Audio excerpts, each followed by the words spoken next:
The fork was already in her hand when he said it.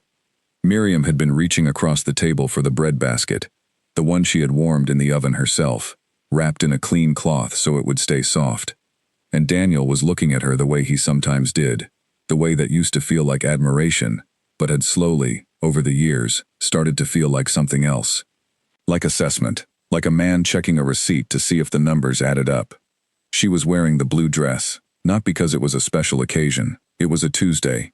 She wore it because she liked it, because the color reminded her of the early morning sky over the city when she drove to work before anyone else was awake, and because it fit her well and made her feel like herself.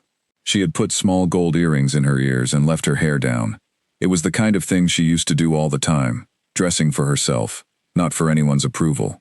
She had been doing it more often lately, trying to. The lamb was good. She had marinated it the night before and cooked it low and slow, the way her mother had taught her, and the apartment smelled of rosemary and garlic and something warm and familiar. She had opened a bottle of sparkling water and set the table with the cloth napkins she kept in the second drawer, not the paper ones they usually used on weeknights. It was a small decision, a kindness to herself. Daniel was talking.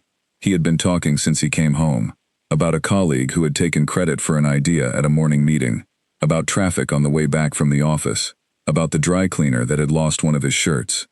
She had listened and nodded and offered the appropriate sounds of sympathy, the soft, and the, that's frustrating, and the slight tilt of her head that showed she was present, that she was paying attention. She was good at that. She had been good at that for 5 years. And then her hand had reached for the bread, and Daniel had looked at her, and he said it. He said she was not really that attractive. Not in anger, not in cruelty.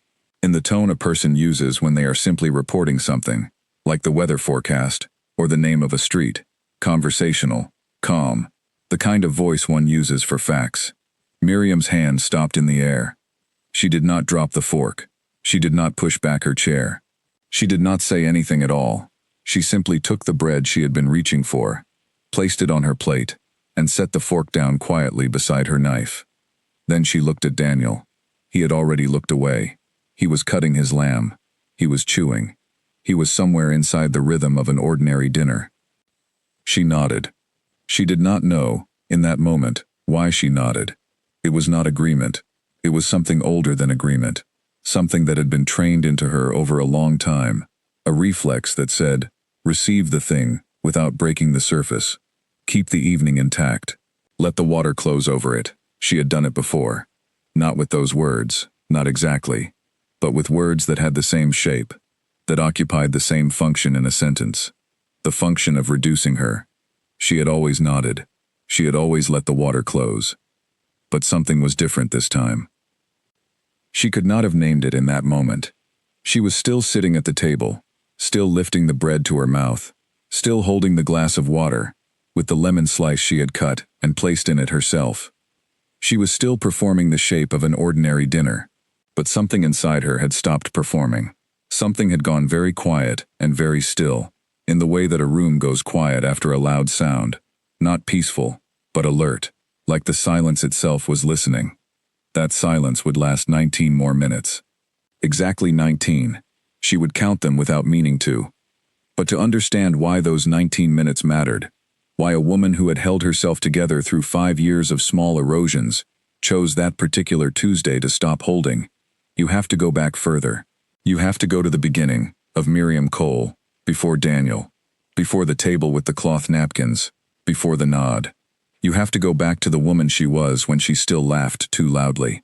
Miriam grew up in a house where things were built carefully. Her father was a civil engineer who believed that the best structures were the ones that accounted for everything: the wind, the rain, the weight of time. Her mother was a teacher who believed that words mattered, that the right word in the right moment could hold a person together or take them apart. Miriam grew up understanding both things. She grew up knowing that what you build and what you say are acts of intention, and that intention shapes the world around you. She was not a shy child. She was not the kind of girl who waited to be called on. She raised her hand. She had opinions about things.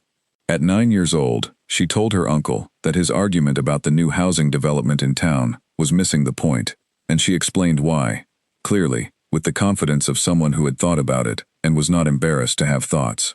Her uncle had laughed, but not unkindly. Her father had watched from across the room with a quiet smile. Her mother had said, afterward, "You get that from both of us, I think." She studied architecture because she loved the idea that space was not neutral, that the way a room was arranged, the height of a ceiling, the direction a window faced, all of it affected how a person felt inside it. That feeling was information. That information could be shaped. She was not interested in making beautiful buildings for the sake of beauty. She was interested in making buildings that told people they were welcome in the world, that the world had made room for them. She was good at it. Not the kind of good that needed a lot of reassurance. The kind of good that showed up in the work. At 29, she had a small apartment, with large windows, and a wall of bookshelves she had built herself, with a kit from the hardware store, and 2 weekends of patience. She had a cat named Fig, who slept on the windowsill, and refused to acknowledge guests. She had a group of friends she had kept since university, people she had dinner with, argued with, traveled with on cheap flights to places they had never been. She ran 3 times a week, early in the morning, before the city woke up, and she liked the feeling of the pavement under her feet in the dark, liked the sense of being awake while most of the world was still asleep, liked belonging to that quiet private hour. She met Daniel at a dinner party. He was standing near the bookshelf when she arrived, holding a glass of wine and reading the spine of a book with the look of a person who was genuinely curious about what was inside it. She noticed that first. She was always drawn to people who looked at things with real interest, who did not perform their curiosity but simply had it. He was tall and had an easy way of standing, as though he was comfortable taking up space without needing to justify it. He smiled when the host introduced them and said he had heard she was an architect, and asked immediately what she was working on. And he listened to her answer, actually listened, followed it, asked a follow-up question that showed he had understood what she said. She thought, here is a person who pays attention. That was the beginning of it. That simple observation, that simple hope. They went for coffee the following week, then dinner, then the kind of slow, steady building of time together that turns 2 separate people into a we. He was kind in those early months, or at least she experienced what he did as kindness. The checking in, the remembered preferences, the way he looked at her across a room at a party, as if she were the most interesting person in it. She had not been looked at that way before, not in a sustained, deliberate way, and she let herself be moved by it. She let herself believe it. She told her friends about him. Her friend Caroline, who had known her since their 2nd year of university, and who was the kind of person who said exactly what she thought, in the gentlest possible way, listened carefully, and then said, "He sounds wonderful. I just want to meet him before you fall completely." Miriam had laughed and said she was not falling, she was simply interested. Caroline had smiled in the way she did when she was reserving judgment. They met Daniel 4 months later. Miriam watched her friends try him out the way people do when someone matters to them, with warmth and a certain watchfulness underneath. Caroline was friendly and asked good questions, and said she thought Daniel was very smart and clearly very fond of Miriam. She did not say anything else. Miriam would remember that years later, the things Caroline did not say. For the first year, the relationship was everything she had hoped it might be. She felt expanded by it, the way you feel expanded by something that meets you at your level and expects more. They went to galleries, cooked together, traveled twice. She brought her work home sometimes, and he sat beside her and read while she sketched, and there was a comfortable silence between them that felt like intimacy. She did not lose herself in it. She was still running, still seeing her friends, still staying late at the office when a project needed her. She was herself, and she was also with him. And for a while, those 2 things felt easy to hold together. But things began to shift, and they shifted in the way that quiet changes always do. So slowly that you cannot point to the moment it began. So gradually that by the time you notice, you are already far from where you started. The first change was small, so small that she almost missed it entirely. It happened at a gallery opening about 14 months into the relationship. She was wearing a red coat, a bold, bright red, the kind she had always loved, the kind that made her feel like she had decided something. And Daniel had looked at her when she came out of the bedroom and said, not unkindly, not harshly, just observationally, "You're not going to wear that, are you?" She had stood in the hallway with the coat in her hands and said, "I was planning to." He had made a face. Not a mean face. A face of mild discomfort. The kind a person makes when something is not quite right, but they do not want to start an argument. "I just think it's a lot," he said. "It draws attention." She had thought about it. She had told herself he was not trying to control her. He just had a different aesthetic, and that was fine. Couples had differences, and she was not the kind of woman who needed to make an issue of every small thing. She had put the red coat back on the hanger. She had worn the dark navy one instead. She had not thought about it again for months, but she had not worn the red coat again either. The second change was also small. About 6 months later, she was on the phone with Caroline, laughing at something Caroline had said. A long, unrestrained laugh, the kind that bent her forward a little and came from somewhere real. And she had looked up to find Daniel watching her from the doorway with an expression she could not quite read. When she got off the phone, he said, "You're very loud when you talk to her." She had said, "She's funny." He had said, "I know, I just didn't realize how loud you got." It was not an argument. It was barely a comment. She told herself it was barely a comment. But the next time she was on the phone with Caroline and something made her laugh, she had turned toward the window, away from the room, and lowered her voice a little without meaning to. These things did not feel like erosion when they were happening. They felt like adaptation, like the ordinary adjustments that people make when they share a life with someone else. She told herself that. She had told herself that for 5 years. And so she had adapted. And she had adapted. And she had adapted. Until she was sitting at a table she had set herself, in a dress she liked, reaching for bread she had baked, and the man across from her said she was not really that attractive. And she nodded, and the water closed over it, and the room went silent in that alert, listening way. 19 minutes. She counted them without meaning to. She talked during some of them. She answered when Daniel spoke. She agreed that the lamb was good. She got up to refill the water glasses. She did all the things she always did, but underneath the surface of those 19 minutes, something was happening that was entirely separate from the dinner, from Daniel, from the ordinary shape of the evening. She was thinking about a small notebook. It was a dark green notebook, slim and unlined, tucked behind the tall cookbooks on the second shelf, the ones they never used, the complicated French recipes neither of them had ever tried. She had put it there 18 months ago, not to hide it exactly, but because she had not wanted it to be visible, had not wanted to have to explain it. Her therapist, a calm and perceptive woman named Dr. Allison Ward, had suggested she write things down, not as a form of complaint, not as evidence, but as a way of seeing clearly. Sometimes, Dr. Ward had said, we need to make things visible to ourselves. We move through things so quickly. Writing slows that down. Miriam had bought the green notebook on a Saturday afternoon and had brought it home and placed it, after a moment of consideration, behind the cookbooks. She had not known, at the time, what she would write in it, or whether she would write anything at all. But that same evening, something had happened. Something small. Something that on its own would not have mattered. And she had taken the notebook down and written in it. 3 lines, in her precise, even handwriting. Just what happened, and what it had cost her. She had kept writing. For 18 months, in that same compact, clear hand, she had recorded things. Not daily. Only when something needed to be made visible. Not with bitterness. Not with accusation. Just with precision. The way an architect notes what is and what is not. She had not read it back. She had only written forward. Now, sitting at the table with 19 minutes passing around her like water, she thought about the notebook for the first time, not as a place to record something, but as a place to look. She thought, tonight, I am going to read it. She did not know yet what that would mean. She did not know, sitting there with the lamb on her plate and the sparkling water in her glass, and the cloth napkin folded in her lap, that reading it would be the thing that made everything else possible.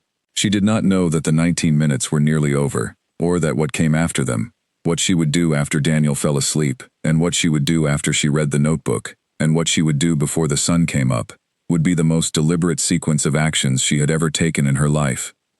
She only knew that the dinner was ending, that she would help clear the table, and wash the good plates by hand, and say the ordinary things people say at the end of an evening. She would do all of that.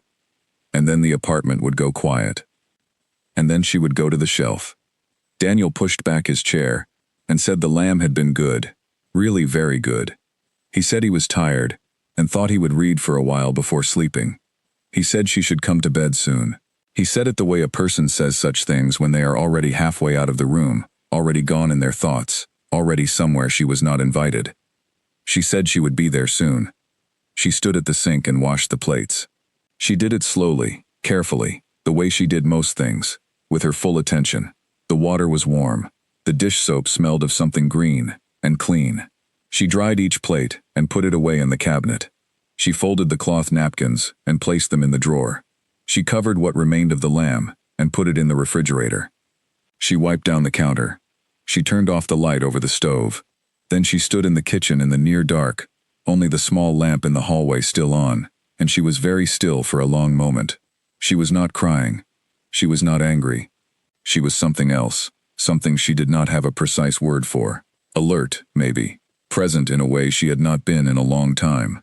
Like a person standing at the edge of something they have been circling for years, and finally, looking down at what it is. She crossed to the shelves. She moved the tall French cookbook to the side. She reached behind it, and her fingers found the slim, familiar spine of the green notebook, and she took it down.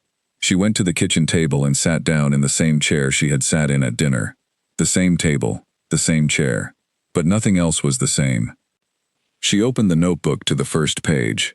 The date at the top was 18 months ago, written in her own handwriting, in the careful, precise hand she had used since she was a child. She read the first entry. It was 3 lines long. She read the second entry. She read the third. She read all the way through. And when she was finished, she sat with her hands flat on the table on either side of the open notebook, and she looked at what she had written, what she had witnessed, and recorded, and kept. And she understood something that she had known for a long time, but had not allowed herself to hold directly. She understood that she had been counting. For 18 months, she had been counting.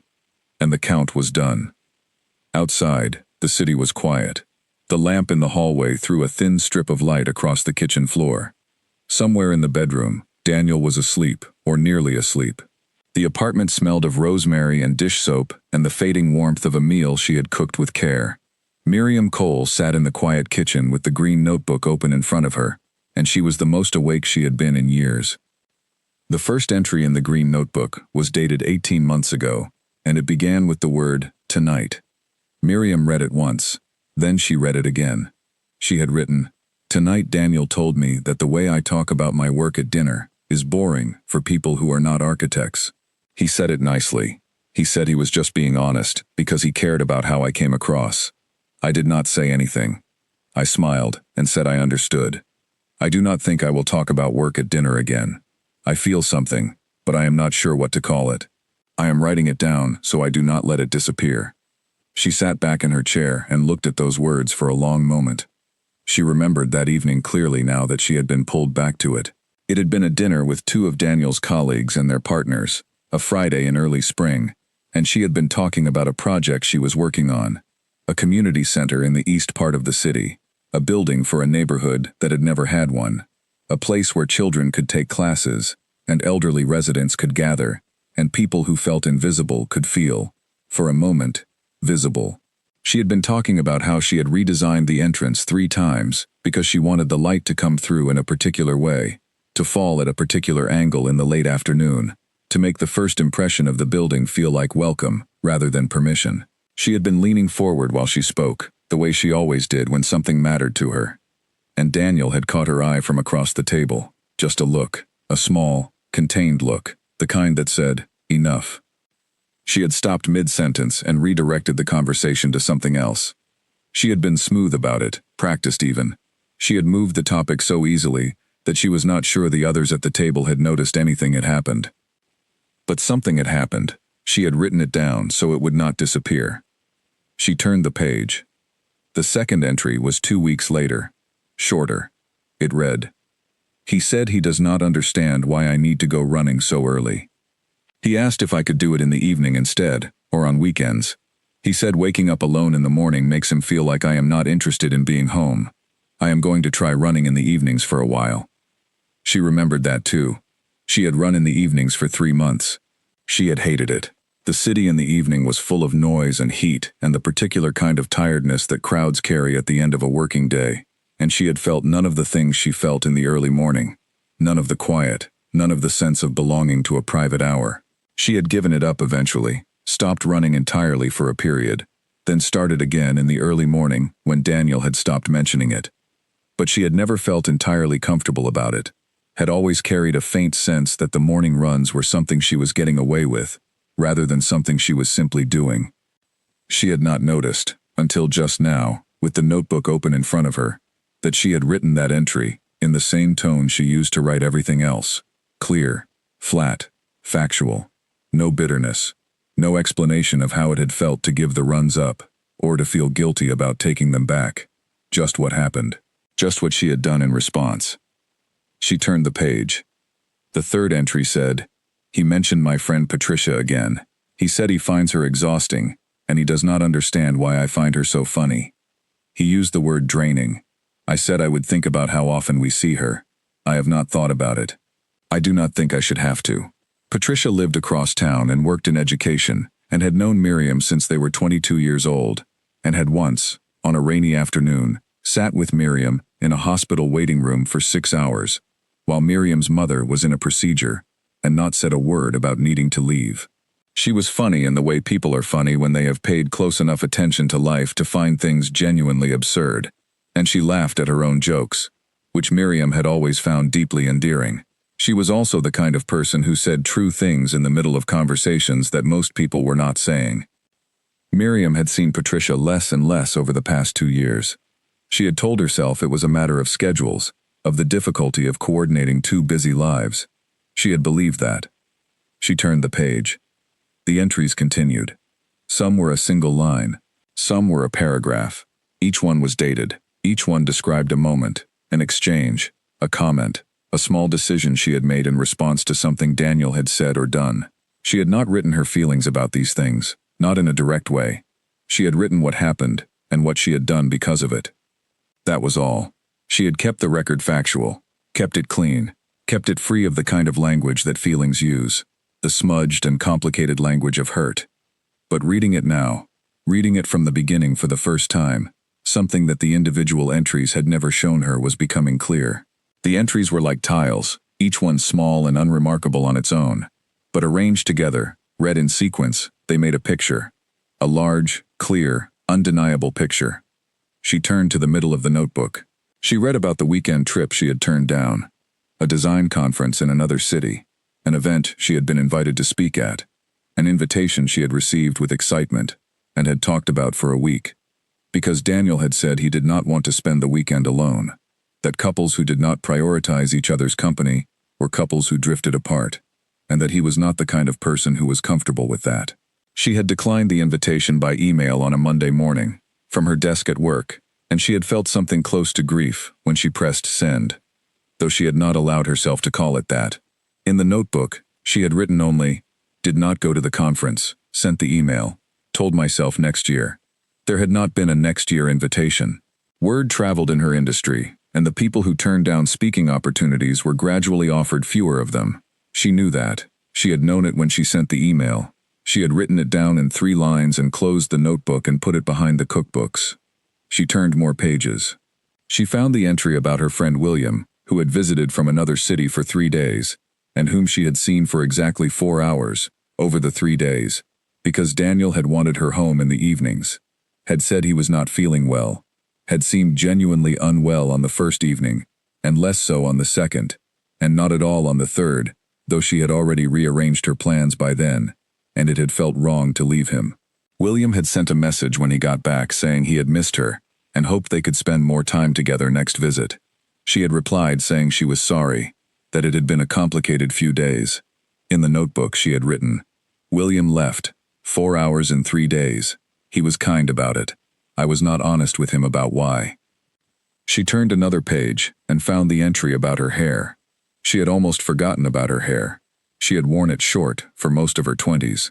Not drastically short, but a neat, clean cut that she had liked, that had suited her face, that she had chosen and maintained, and felt like herself in.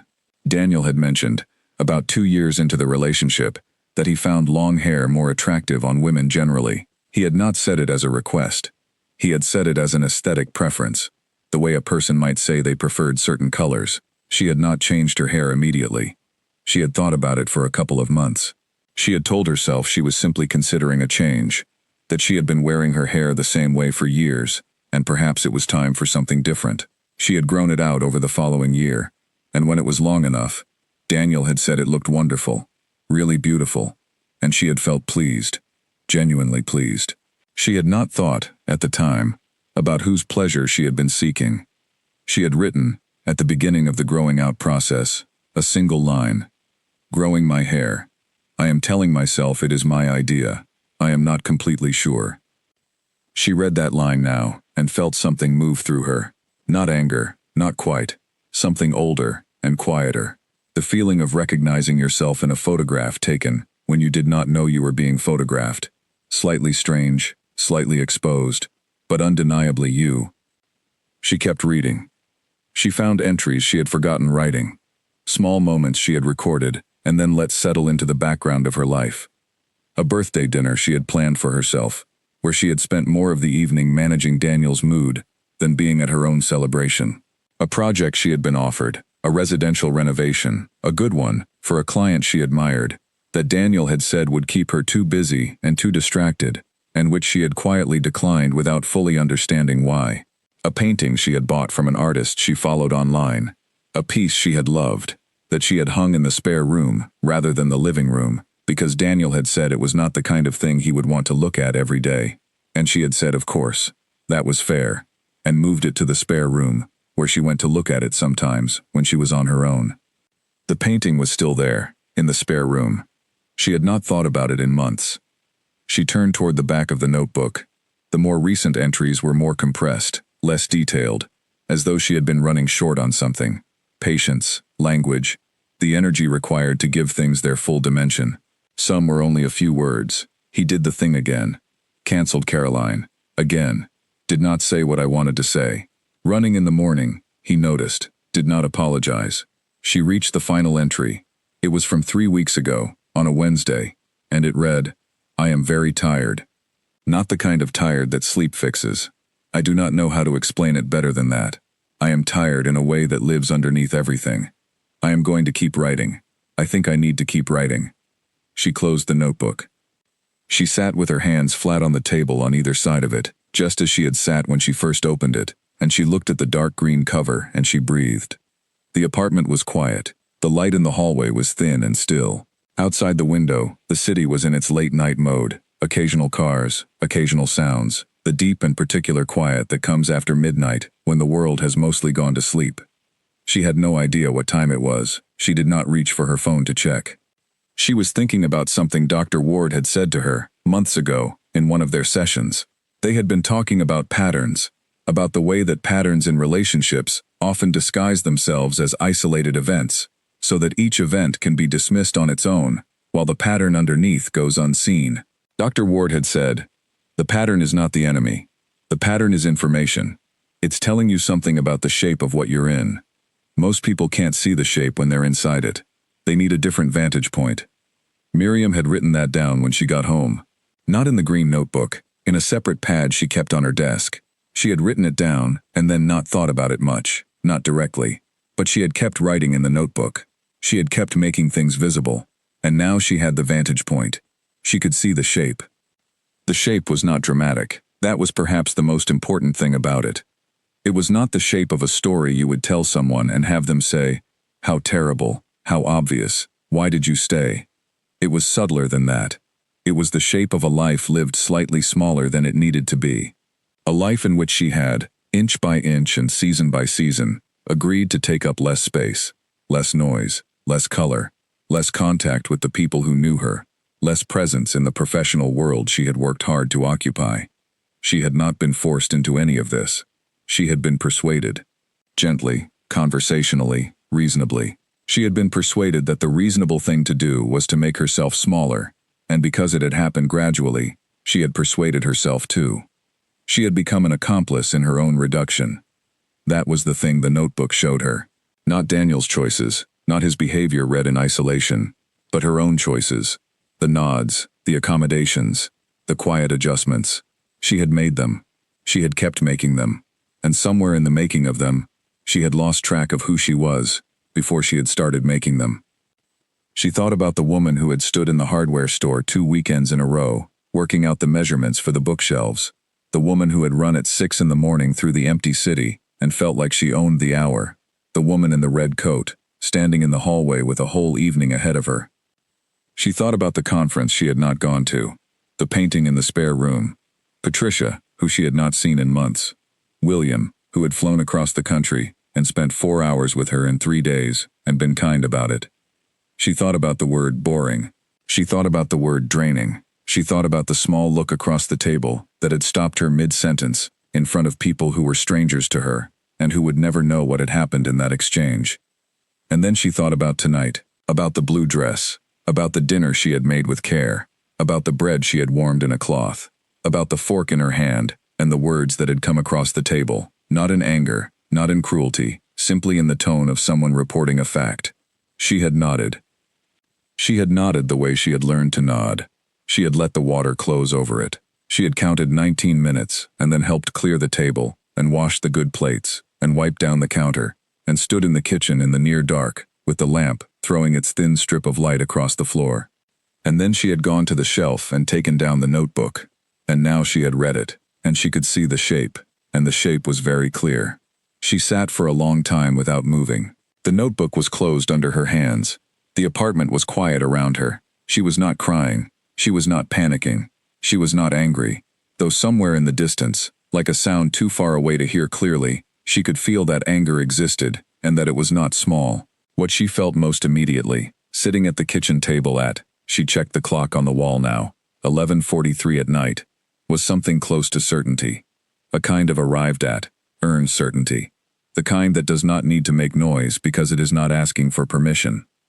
She thought, I have been here for a long time already. I have been in this decision for months, without calling it a decision. I have been writing toward this, without knowing I was writing toward it. She was not angry at herself for it. She understood why it had taken as long as it had. She understood the thing that Dr. Ward had once described to her as the weight of the ordinary, the way that a life built around habits and routines, and the daily textures of shared existence, creates a gravity of its own, makes change feel not just difficult, but somehow violent, somehow out of proportion.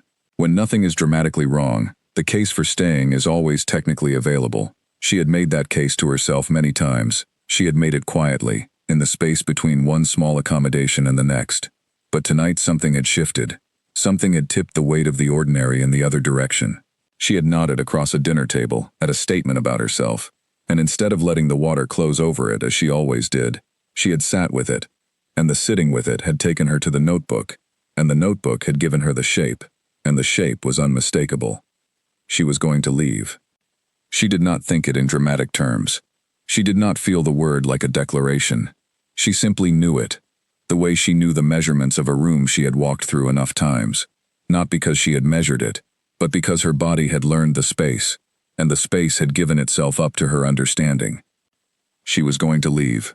She was going to do it carefully, as she did everything. She was going to do it completely.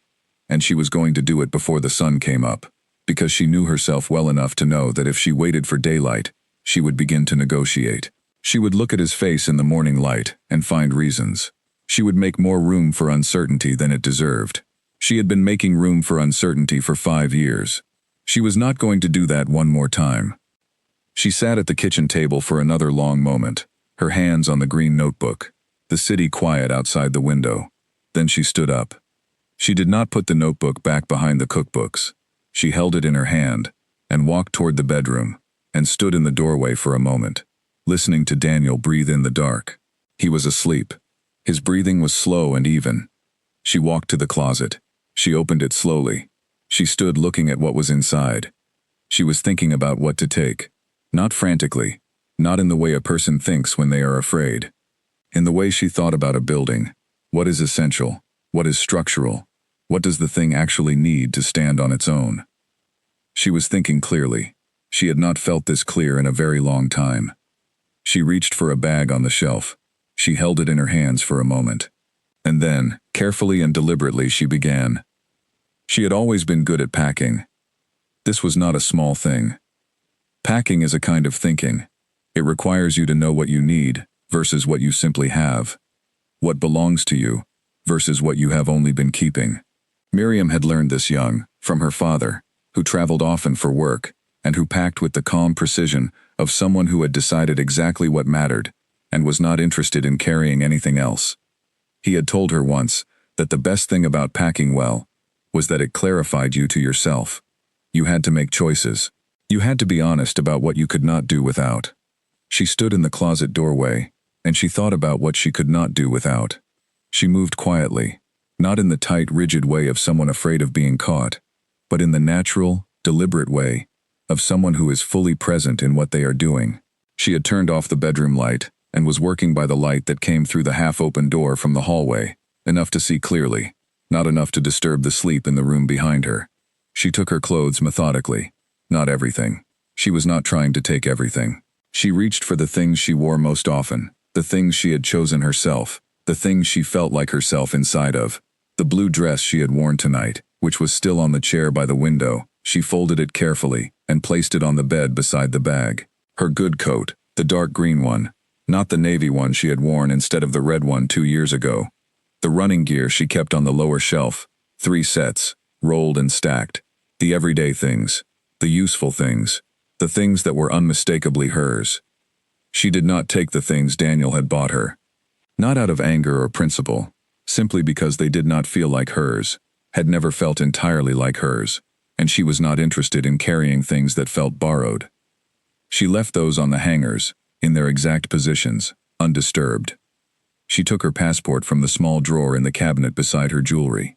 She took the thumb drive from the inner pocket of her work bag, the one that held her portfolio, her project files, the 3 years of professional work she had not backed up to any cloud because she had a habit of keeping certain things close and physical. She took her laptop. She took the charger. She took the small pouch she kept her medicines in, and the good hand cream her sister Eleanor had given her for her birthday, and which she used every night, and which, for some reason, felt important to take. It was small, in a simple wooden frame. Her and Eleanor and their father, at a seaside town they had visited 3 summers ago, all 3 of them squinting into the sun, Eleanor's hair blowing sideways, their father's arm around both of them. She picked it up now, and held it for a moment, and then placed it carefully in the front pocket of the bag, where it would not get bent or broken. She was very calm. This was something she noticed about herself, and did not try to explain. She had expected to feel something jagged and overwhelming when the moment came, had imagined, on the rare occasions when she had allowed herself to imagine leaving, that it would feel chaotic and frightening and loud inside her. But it did not feel any of those things. It felt like the moment before you walk into a building you have designed, slightly held, slightly still, but fundamentally ready. You have done all the preparation. Now you are simply entering. She zipped the bag. She tested its weight. It was manageable. She could carry it herself. She carried it to the kitchen and set it beside the door. Then she went back through the apartment, moving room to room, quietly. In the living room, she collected a few things from the shelves, 2 books that were hers, that she had brought into the relationship, that had her name written inside the cover in the handwriting she'd had since university. She took the small ceramic bowl from the side table that had belonged to her grandmother, a simple blue-white thing that had no significant monetary value, but that she touched sometimes when she was passing, and felt comforted by. She took the sketch pad from beside the sofa, the current one, full of drawings she had made in the evenings, not work drawings, but personal ones, the kind she had always made since she was a child, as a way of thinking through her own thoughts. She left the apartment's art on the walls. She left the furniture, the cushions, the dishes, the organized and comfortable life they had built together in this space. She was not taking the life. She was taking herself out of it. Those were different things. In the small spare room, she stopped. The room was quiet and slightly cooler than the rest of the apartment. She stood in the doorway and let her eyes adjust to the dark. The painting was on the wall across from her. She could not see it clearly in the dark, but she knew it exactly. She had looked at it enough times to have it memorized. It was a landscape, abstract and warm, all ochre and deep green, and the kind of blue that looked like distance. The artist was a woman who made her work in a small studio and posted photographs of the process, and Miriam had followed her work for years before buying the piece. She had loved it from the first moment she saw it. She had bought it because it felt like something she wanted to live with, something she wanted in the room where she spent her mornings. She crossed to the wall, she lifted the painting off its hook, she turned it over and looked at the back, the stretcher bars, the artist's signature and date in pencil. She had wrapped it carefully when she bought it, transported it carefully, hung it carefully. She was going to transport it carefully one more time. She found a blanket in the closet of the spare room and wrapped the painting in it, using the edge of the blanket to cushion the corners. She tucked it under her arm. She went back to the kitchen. The bag was by the door, the painting under her arm. On the counter was the key, Daniel's key, which he had given her 2.5 years ago in what had felt, at the time, like a moment of trust and invitation. She looked at it for a moment. Then she picked it up and placed it in the center of the counter, slightly away from the edge. Not dramatically placed, not left in a position designed to be found or noticed. Just placed there, on the counter, where it belonged, where it had always belonged, she thought. In his apartment, in his kitchen, next to his coffee maker. She did not leave a note. She had thought about this. In the kitchen, when she first stood up from the table with the notebook. She had considered what she might write, had run through the options the way she ran through design options, systematically, honestly. She had considered the explanatory note, the kind that tells a person what you are doing and why and what you want them to understand. She had considered the brief note, the kind that simply says, "I am leaving, and this is not a conversation." She had considered the note that was an act of kindness, that made it easier for him, that smoothed the shock of the empty side of the closet and the missing photograph. She had decided against all of them, not from cruelty, not to hurt him or to be difficult or to leave him without any recourse, but because she had spent 5 years explaining herself to him, explaining her feelings, her choices, her needs, her sense of humor, her professional ambitions, her friendships, her body, her voice. She had explained and re-explained, and every time she had explained, it had cost her something, and nothing had changed. The notebook was full of explanations that had cost her things. She was finished explaining. The green notebook was in the front of the bag. She had put it there deliberately, had thought about whether to take it, and had felt immediately, without argument, that of course she was taking it. It was not evidence against him. She would never use it that way. It was evidence for her, of her own experience, her own history, the record she had kept of her own life so that it would not disappear into silence. She needed it. It was hers. She shouldered the bag. She tucked the wrapped painting more securely under her arm. She looked around the kitchen one last time. The counter was clean, the plates were put away, the lamb was covered in the refrigerator. She had left everything as she had found it, or nearly. The table where she had sat and read the notebook was clear. The chair was pushed in. She thought about the table she had set earlier. The cloth napkins, the good plates, the bread in its cloth. She thought about how much care she had put into an ordinary Tuesday. She thought that she had always done that, put care into ordinary things, and that she would continue to do it, somewhere else, for herself, for the people who were glad to be at the table with her. She turned, and she opened the door, and she stepped into the hallway of the building, and she closed the door behind her. The click of the latch was very small in the quiet of the hallway. She stood for a moment on the other side of the door. The hallway was lit by a single overhead light, the kind that made everything a little yellow and institutional. The carpet was the same gray it had always been. The neighbor's door was closed, as it always was. Everything looked exactly the same as it always had. She felt the weight of the bag on her shoulder. She felt the painting under her arm. She felt the particular feeling of standing in a space that she was leaving, and that she would not come back to. And she felt it all the way through. Not a half feeling, not something managed and contained, but a real feeling, present and complete. She walked to the lift. She pressed the button. The doors opened, and she stepped inside, and she pressed the button for the ground floor, and she watched the doors close. She had not told anyone she was leaving tonight. There had not been a plan. There had been a dinner, and a word, and 19 minutes, and a notebook, and a vantage point, and then a certainty that did not need to ask permission. She had packed from the certainty. She had moved from the certainty. She was going now from the certainty. But she needed to go somewhere. She thought about Eleanor. Her sister lived across town, 40 minutes by car, maybe 30 at this time of night with the streets empty. Eleanor was 2 years younger than Miriam, and had always possessed a kind of settled, pragmatic warmth. She was a person who opened doors without making you explain why you were on the step. She asked questions but never demanded answers. She made tea before you had finished your second sentence.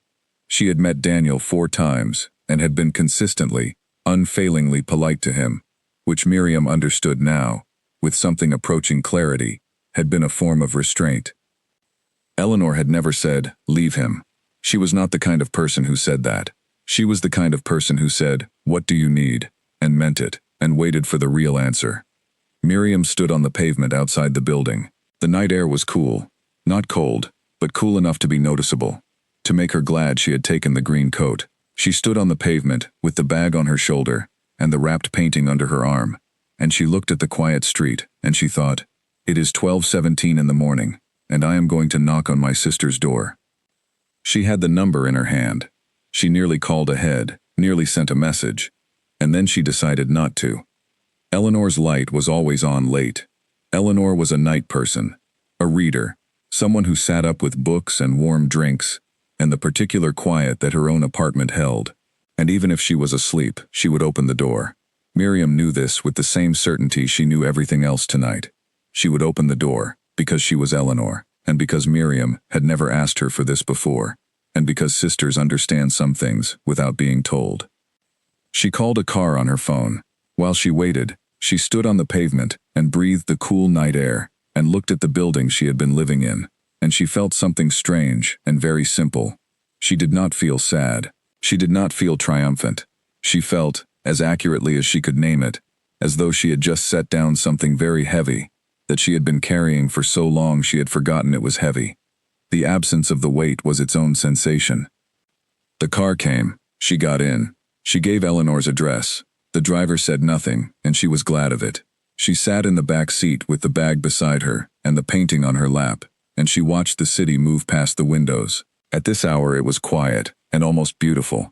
The streetlights making orange pools on the dark road, the occasional lit window of someone else also awake, the city doing what cities do when most people are asleep, breathing slowly, keeping itself company.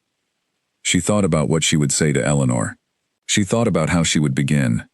She had spent so long performing coherence, performing fineness, that the idea of walking into her sister's apartment and not performing anything felt almost dizzying, like the feeling of taking off shoes after a very long day, the slight unsteadiness of suddenly having the ground at its actual distance. She thought she would say, "I left Daniel tonight." She thought she would say it simply, the way she had written things in the notebook, clearly, without excess. And then she thought she might not say anything for a while. She thought she might just be in a room, with someone who was glad she was there. The car turned a corner. The streetlights changed color slightly. A different kind of lamp on this side of town, a warmer light, and Miriam looked at it and thought it was beautiful. She was 34 years old. She was in the back of a car at 12:30 in the morning, with everything she had decided she needed in a bag, and a painting wrapped in a blanket on her lap, and a green notebook in the front pocket of the bag, and a certainty that she had earned, and that was entirely her own. She was thinking about what came next. Not anxiously, not in the grasping, contingency mapping way she had thought about things for years, always checking the angles, always managing the fallout. She was thinking about what came next, the way she thought about a good design, with interest and openness, and the knowledge that the foundation was sound. The foundation was sound. It had always been sound. It had been her own, all along. Eleanor's building appeared through the window. The car slowed. Miriam reached for the handle before it had fully stopped, then caught herself and waited, as she always did, because she had manners, and because small things mattered. She got out carefully. She thanked the driver. She stood on Eleanor's street with the bag on her shoulder and the painting under her arm, and looked up at her sister's window. The light was on. Of course it was. She walked to the front door and pressed the buzzer. She waited. She heard the intercom click. Eleanor's voice came through, slightly rough with lateness but not with sleep. "Hello?" Miriam said. "It's me." There was a pause. A short one. Then the door buzzed open. Miriam pushed it and walked inside. Eleanor was standing in the open doorway of her apartment on the 3rd floor when Miriam came up the stairs. She had not taken the lift. The stairs felt more honest. She wanted to arrive at her sister's door on her own feet, having climbed there herself. having made the physical effort. It was a small thing, but tonight, everything felt like it carried meaning, like the world was annotating itself. Eleanor was in a gray sweater and old pajama trousers, and her hair was pushed back from her face, and she had a book in one hand, with her thumb holding the page. She looked at Miriam standing in the stairwell with the bag and the wrapped painting, and her expression did not change in the way that most people's expressions would change in this situation. No alarm, no dramatic softening, no reaching for words. She simply looked at her sister, and then she stepped back and opened the door wider. "Come in," she said. Miriam walked into Eleanor's apartment. It was the kind of apartment that felt like the person who lived in it. Warm without being precious. Books on every available surface, not displayed but actually read. Some with slips of paper in them, some with the spines bent from repeated opening. A large desk in the corner with a lamp that gave off a yellower, kinder light than overhead lights. A striped rug that had come from their parents' house. Plants on the windowsill that were doing well and clearly being attended to. Eleanor went to the kitchen. Miriam heard the sound of the kettle being filled, water running, the small domestic music of it. She stood in the middle of the living room, with her bag still on her shoulder and the painting under her arm, and she felt suddenly, for the first time since she had left, very tired. Not the broken kind of tired, the earned kind. She set the bag down. She leaned the wrapped painting carefully against the wall. She took off her coat, the dark green one, and laid it over the back of the chair by the door, the one Eleanor kept there specifically for coats, which was itself a detail Miriam suddenly found almost unbearably Eleanor-like and thought she might cry about, though she did not cry. She sat on the sofa. Eleanor came back with 2 mugs of tea. She set one in front of Miriam on the low table and kept one herself, and sat in the armchair across from the sofa and put her book down on the side table, face down, not bothering to find the marker. She looked at Miriam. She waited. Miriam said, "I left Daniel tonight." Eleanor nodded. Not the nod Miriam had given at the dinner table. Not the water closing over nod. Not the receiving without breaking the surface nod. A different kind of nod. The kind that said, "I hear you. I am with you. I have been waiting for this." Then Eleanor said, "Are you all right?" Miriam thought about it. She thought about it properly, the way you think about a real question when someone is asking it really. "Yes," she said, "I think I am. I think I'm very tired, and I think something happened tonight that I need to tell you about. But I think I'm all right." Eleanor said, "Tell me." So Miriam told her. She told her about the dinner, the cloth napkins, and the lamb, and the bread in its cloth, and the blue dress. She told her about the fork in her hand, and the words that came across the table, and the nod, and the 19 minutes. She told her about the kitchen, the near-dark, thin strip of light from the hallway. She told her about the green notebook. She told her about reading it from the beginning, for the first time, and what it had shown her, and the shape she had seen when she finally had the vantage point. She told it simply, in the way she had written the entries themselves, clearly, without performance. She did not dramatize the dinner, or the words. She did not use the language of grievance. She simply said what had happened, and what she had understood from it. Eleanor did not interrupt. She held her mug with both hands, and she listened with the full, undemonstrative attention that she had always given to things that mattered. When Miriam finished, Eleanor said, "Can I ask you something?" Miriam said, "Yes." Eleanor said, "How long have you had the notebook?" 18 months. Eleanor looked at her. "So you've known for a while." "I think," Miriam said slowly, "I've known for longer than that. I just didn't let myself look at it directly." She paused. Writing it down was a way of keeping it close without having to deal with it. And then tonight, I finally dealt with it. Eleanor was quiet for a moment. Then she said, "I'm glad you're here. I'm sorry it's 12:30. "I don't care what time it is." Miriam picked up the mug of tea. It was good tea. Eleanor always made good tea. Had a specific method involving the temperature of the water, and the length of the steep that she had worked out over years, and that she applied without fuss. Miriam drank it, and felt the warmth of it move through her, and she looked at her sister and thought, "I should have come here sooner." Not to leave. She could not have left any sooner than she did. She understood that. But to say the things she had not been saying. To let Eleanor see what she had been carrying. "I didn't talk to you about it," Miriam said, "while it was happening. I didn't tell you. Eleanor said. I know. No accusation in it, just acknowledgement. I think I was trying to be fine. I know you were, Eleanor said. You've been trying to be fine for a long time. Miriam looked at her hands around the mug. Did you know how things were? Eleanor was quiet for a moment, choosing her words the way she always did, with care, with the particular responsibility she felt about saying true things. I could see that you were less, she said. Over time, there was just less of you. Less noise from you. Less of the running commentary that used to be constant. Less. All of it. She paused. I didn't know the details, but I could see the direction. Miriam thought about this. She thought about how visible the direction had been, to someone who loved her and was paying attention. She thought about how invisible it had felt from inside. Why didn't you say anything? Eleanor gave her a straight look.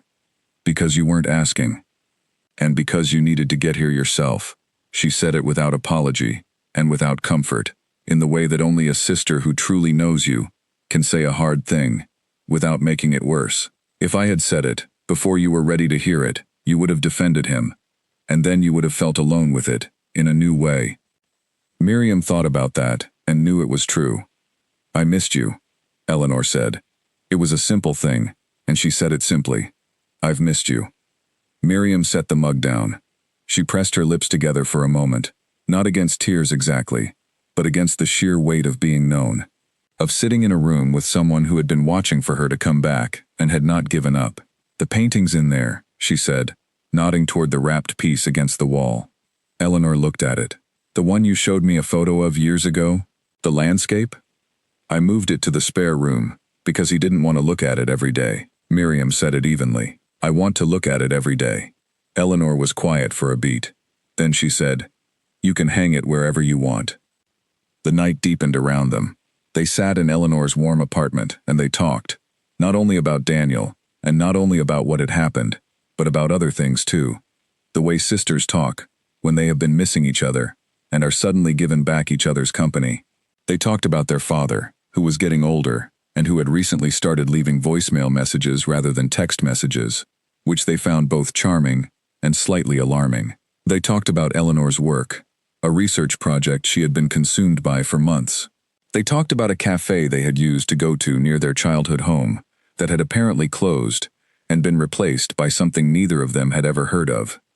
These conversations felt important to Miriam, not because of the content, though she was genuinely interested in all of it, in her father's voicemails, and Eleanor's research, and the cafe she had loved as a girl, but because the conversations were just conversations, no management of tone, no monitoring of the room for signals, no slight holding of herself in abeyance while she waited to read the situation and adjust accordingly.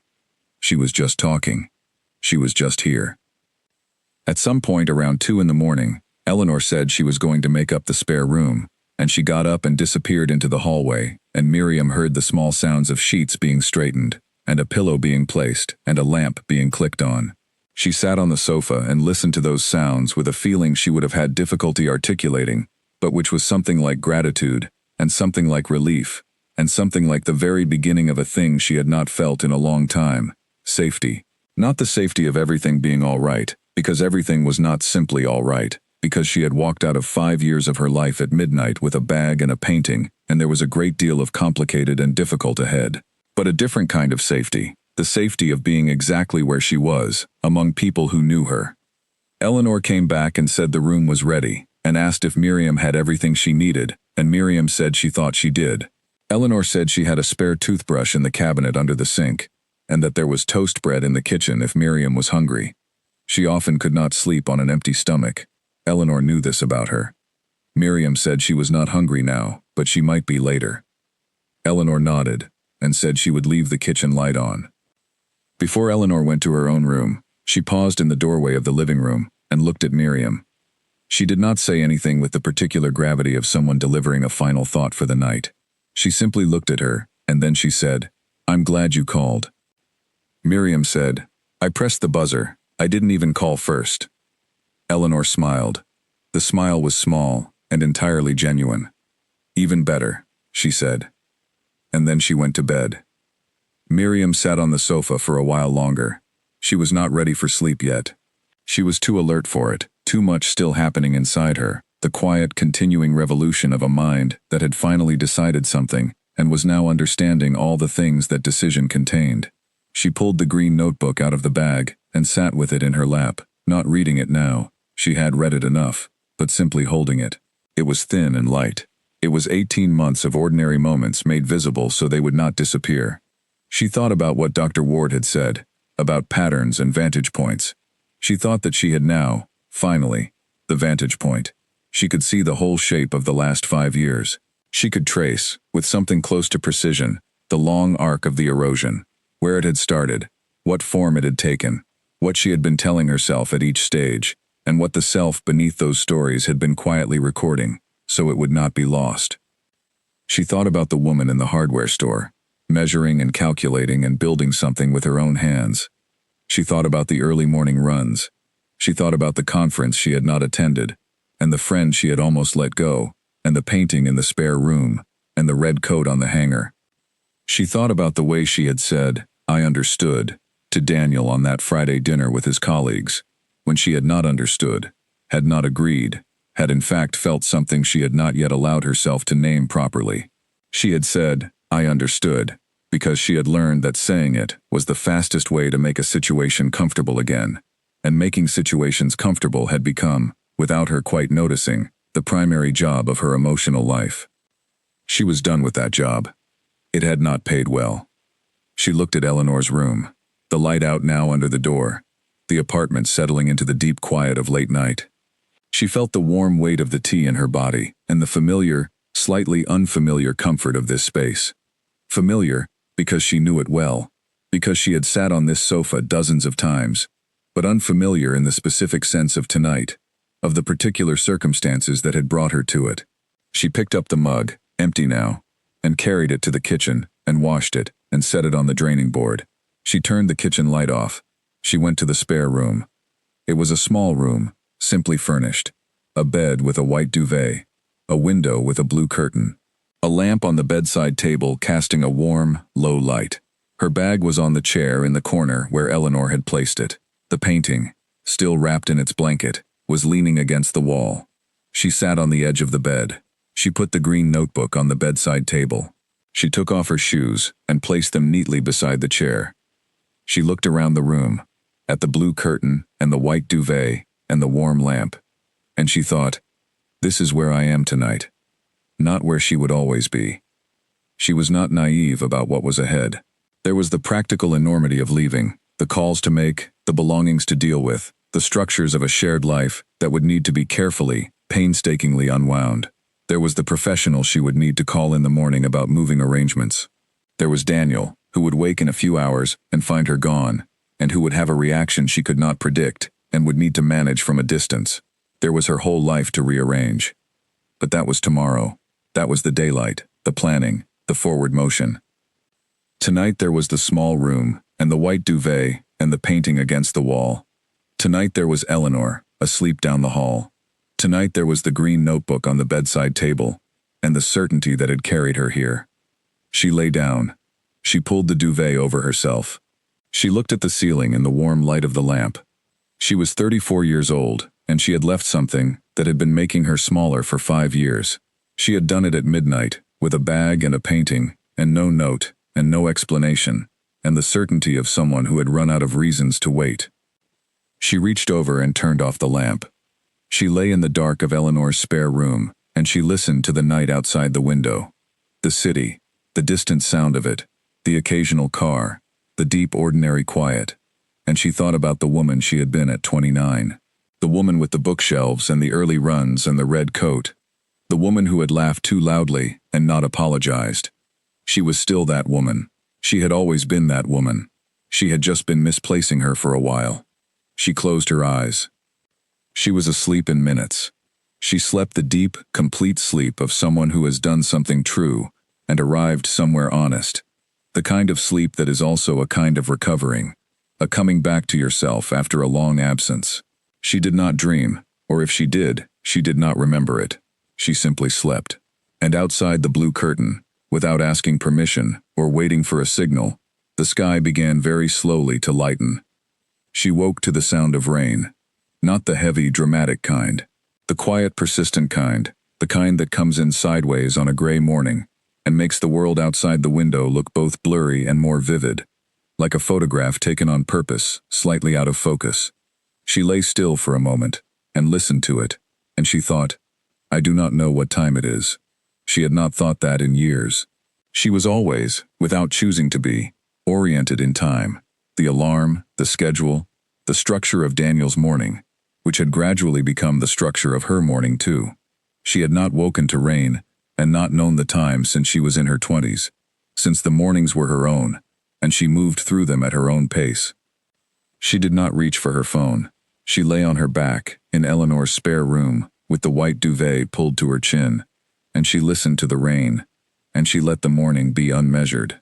Her phone had been off since the night before.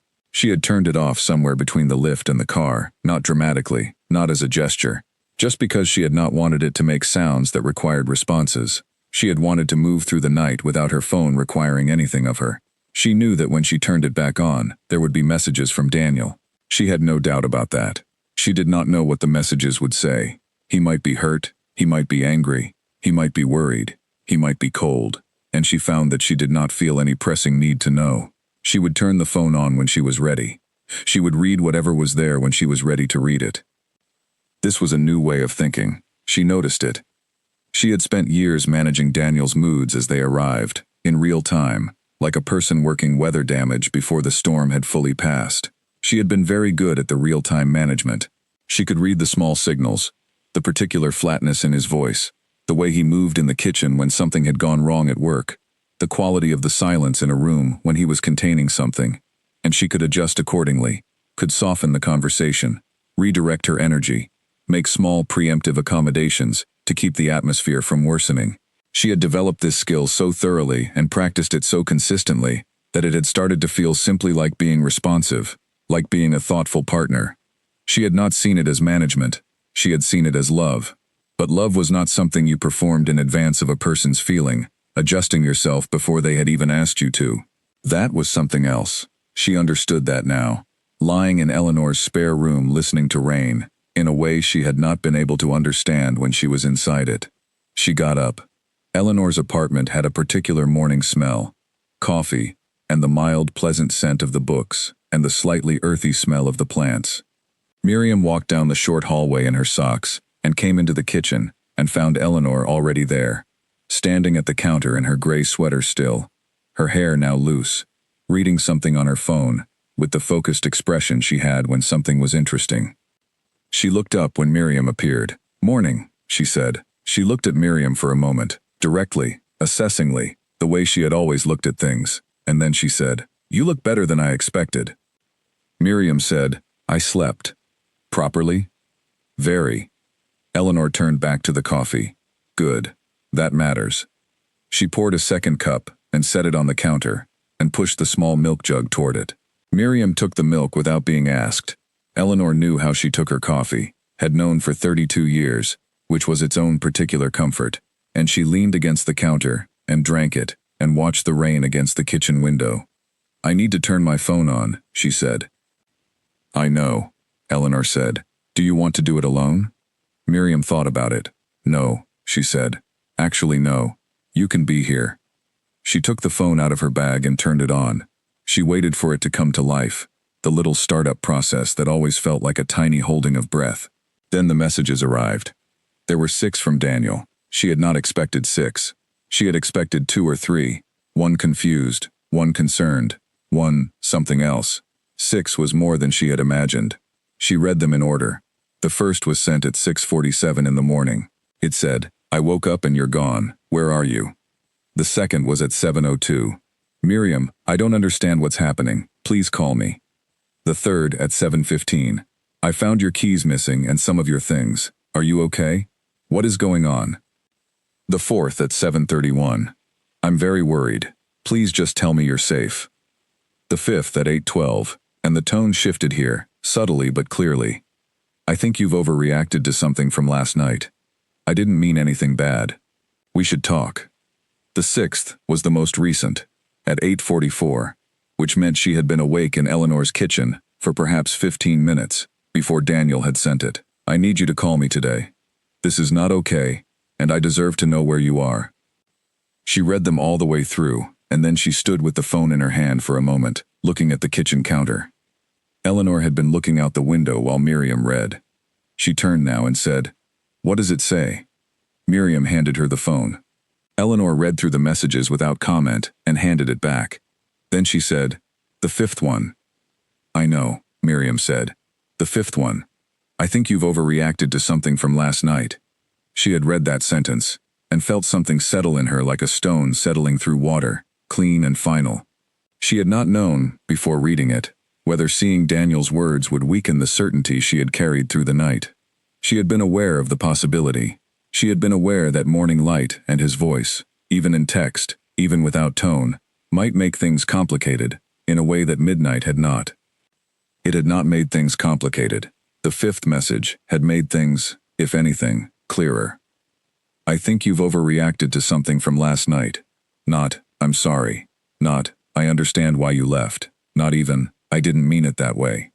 What he had chosen to say, somewhere in the hour between 7:30 and 8:12, having woken to an empty apartment, having found her keys and some of her things gone, having had time to sit with what had happened, what he had chosen to say was, "You have overreacted." She thought of the green notebook.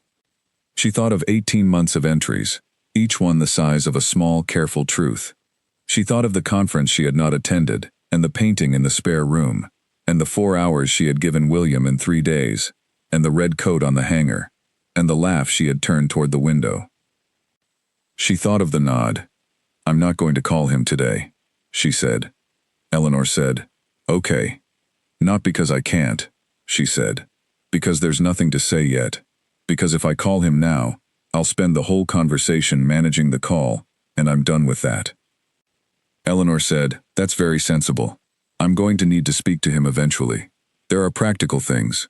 The apartment, the shared subscriptions, some things I left. I'll have to deal with all of that." She paused. "But not today." "Not today," Eleanor agreed. Miriam put the phone face down on the counter. She stood for a moment, and then she said, "I need to call my office." It was a Wednesday. She had meetings in the morning. She was in the middle of a residential project that was at a detailed design stage, and her presence was expected. She had not thought about work last night. Not because it had not mattered, but because the night had contained only what it needed to contain. But she thought about it now with a clarity and urgency that felt like herself, like the professional self she had always been, competent and organized, and genuinely engaged with the work. She called the office. She spoke to her colleague Nathan, who was organized and reliable, and had covered for her before in minor ways, and she told him she had a family matter, and would need the morning, and possibly the day. She asked him to lead the morning meeting, and said she would send briefing notes within the hour. Nathan said, "Of course, no problem, hope everything was all right." She said it was, that she would explain later. She ended the call, and spent 40 minutes at Eleanor's kitchen table, on her laptop, writing clear, detailed notes for Nathan. Every decision point in the meeting, every consideration the client had raised in the last session, every technical issue they were working through. Eleanor moved quietly around the apartment while she worked, not hovering, not checking, simply being present in her own home, in the way she always was. She brought Miriam a second coffee without asking. She made toast at some point, and set a plate beside the laptop without comment, and Miriam ate it without stopping what she was doing. When the notes were sent, Miriam sat back and looked out the window. The rain was still going. The city outside was wet and gray and very much itself. She thought about what to do next. There was a great deal to do. She was clear about that. She would need to find somewhere to live. She would not impose on Eleanor indefinitely, though she suspected Eleanor would not use the word impose. She needed to retrieve the rest of her belongings from Daniel's apartment, which meant coordinating a time when he either would not be there, or could be civil. She needed to contact a couple of people she had been distant from, and might need now. She needed to think through the financial logistics of a separation, accounts, shared expenses, what was owed to whom and in what direction. She wrote a list. She did this naturally, without anxiety, in the way she wrote lists for projects, systematically, without drama, with the understanding that a list is not a crisis, it is a plan. She wrote the list in a new notebook she had found in the side pocket of her bag, a plain small one she used for work notes, and she wrote it in her clear handwriting, and she did not feel overwhelmed by it. This surprised her a little. She had expected to feel overwhelmed. She had imagined, on the rare occasions when she had let herself imagine leaving, that the practical enormity of it would be the thing that stopped her, that the sheer size and complexity of unwinding a 5-year life would be a wall she could not see past. But it was not a wall. It was a list. She could work through a list. There was one name on the list that she paused at when she wrote it. Dr. Allison Ward. She had been seeing Dr. Ward for 2.5 years, initially for what she had told herself was general stress, the kind of stress that comes with working in a demanding profession and managing a complicated life. Over time, the sessions had become something more than that, had become the one place in her life where she tried to be entirely honest, to say the actual thing rather than the managed version. Dr. Ward had given her many useful things over that time. The idea of writing things down, the concept of patterns and vantage points, the quiet, consistent framing that Miriam's feelings were information, not inconveniences. She had not told Dr. Ward everything. She had been more honest with the notebook than she had been with Dr. Ward. She thought about that now, about the gap between what she had written in the notebook and what she had allowed herself to say aloud in the therapy room, and she understood something about the function the notebook had served. It had been the place where she could be honest without consequence, where she could record the truth without having to act on it, without anyone looking at her while she named it. She was going to have to call Dr. Ward. She wrote it on the list and underlined it, not with urgency, just to make sure it was there. Eleanor came and sat across from her at the kitchen table. She set her own mug down and looked at the list. She did not read it. She was looking at the fact of it, at Miriam sitting at her table making a list with a clear face and a steady hand. "You look like yourself," Eleanor said. Miriam looked up. "What do you mean?" "I mean, you look like yourself," Eleanor said. "You look like Miriam. You look like my sister." She said it without sentimentality, just as an observation. "You haven't looked like that for a while." Miriam held that for a moment. She thought about the direction Eleanor had said she could see, the lessness, the diminishment that had been visible to the people who knew her, while it was invisible to her from inside it. "I've been trying to get back to it," she said. "I didn't know I'd lost it until I'd lost quite a lot of it." Eleanor said, "Well, it's back." It was a simple thing to say. Eleanor said it simply. But Miriam felt it land somewhere important, felt it confirm something, that the night, and the notebook, and the rain, and the list had all been building toward, that she was still here, that she had not given herself away entirely, that the woman who had measured shelves and run through early mornings and worn the red coat was not gone. She had just been waiting, with a patience that she was only now beginning to recognize as its own kind of courage, for the moment when it became possible to come back. Outside the window, the rain began very slowly to ease, not stopping, just thinning. The light changed with it, slightly warmer, the gray shifting toward something else. She watched it for a moment, the window with its water-tracked glass, and the city beyond it coming back into focus. She picked up her pen and added one more item to the list. "Run," she wrote. Not today. Her running shoes were still at Daniel's apartment, but she added it to the list, because it belonged there, because it was hers, because she had been meaning to get back to it for longer than she had admitted to herself. She looked at what she had written and felt, rising through her with the slow and quiet force of something that has been building underground, something that was either the beginning of grief or the beginning of freedom, and which was almost certainly both at the same time.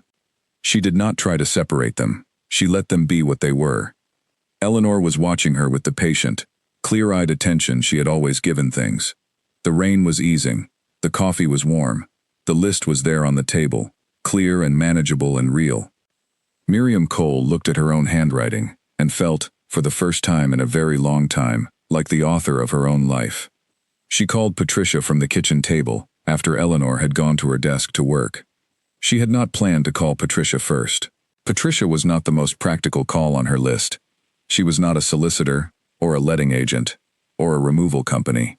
She was just someone who had known Miriam since she was 22 years old, and who had been told, in various small ways over the past 2 years, that she was draining.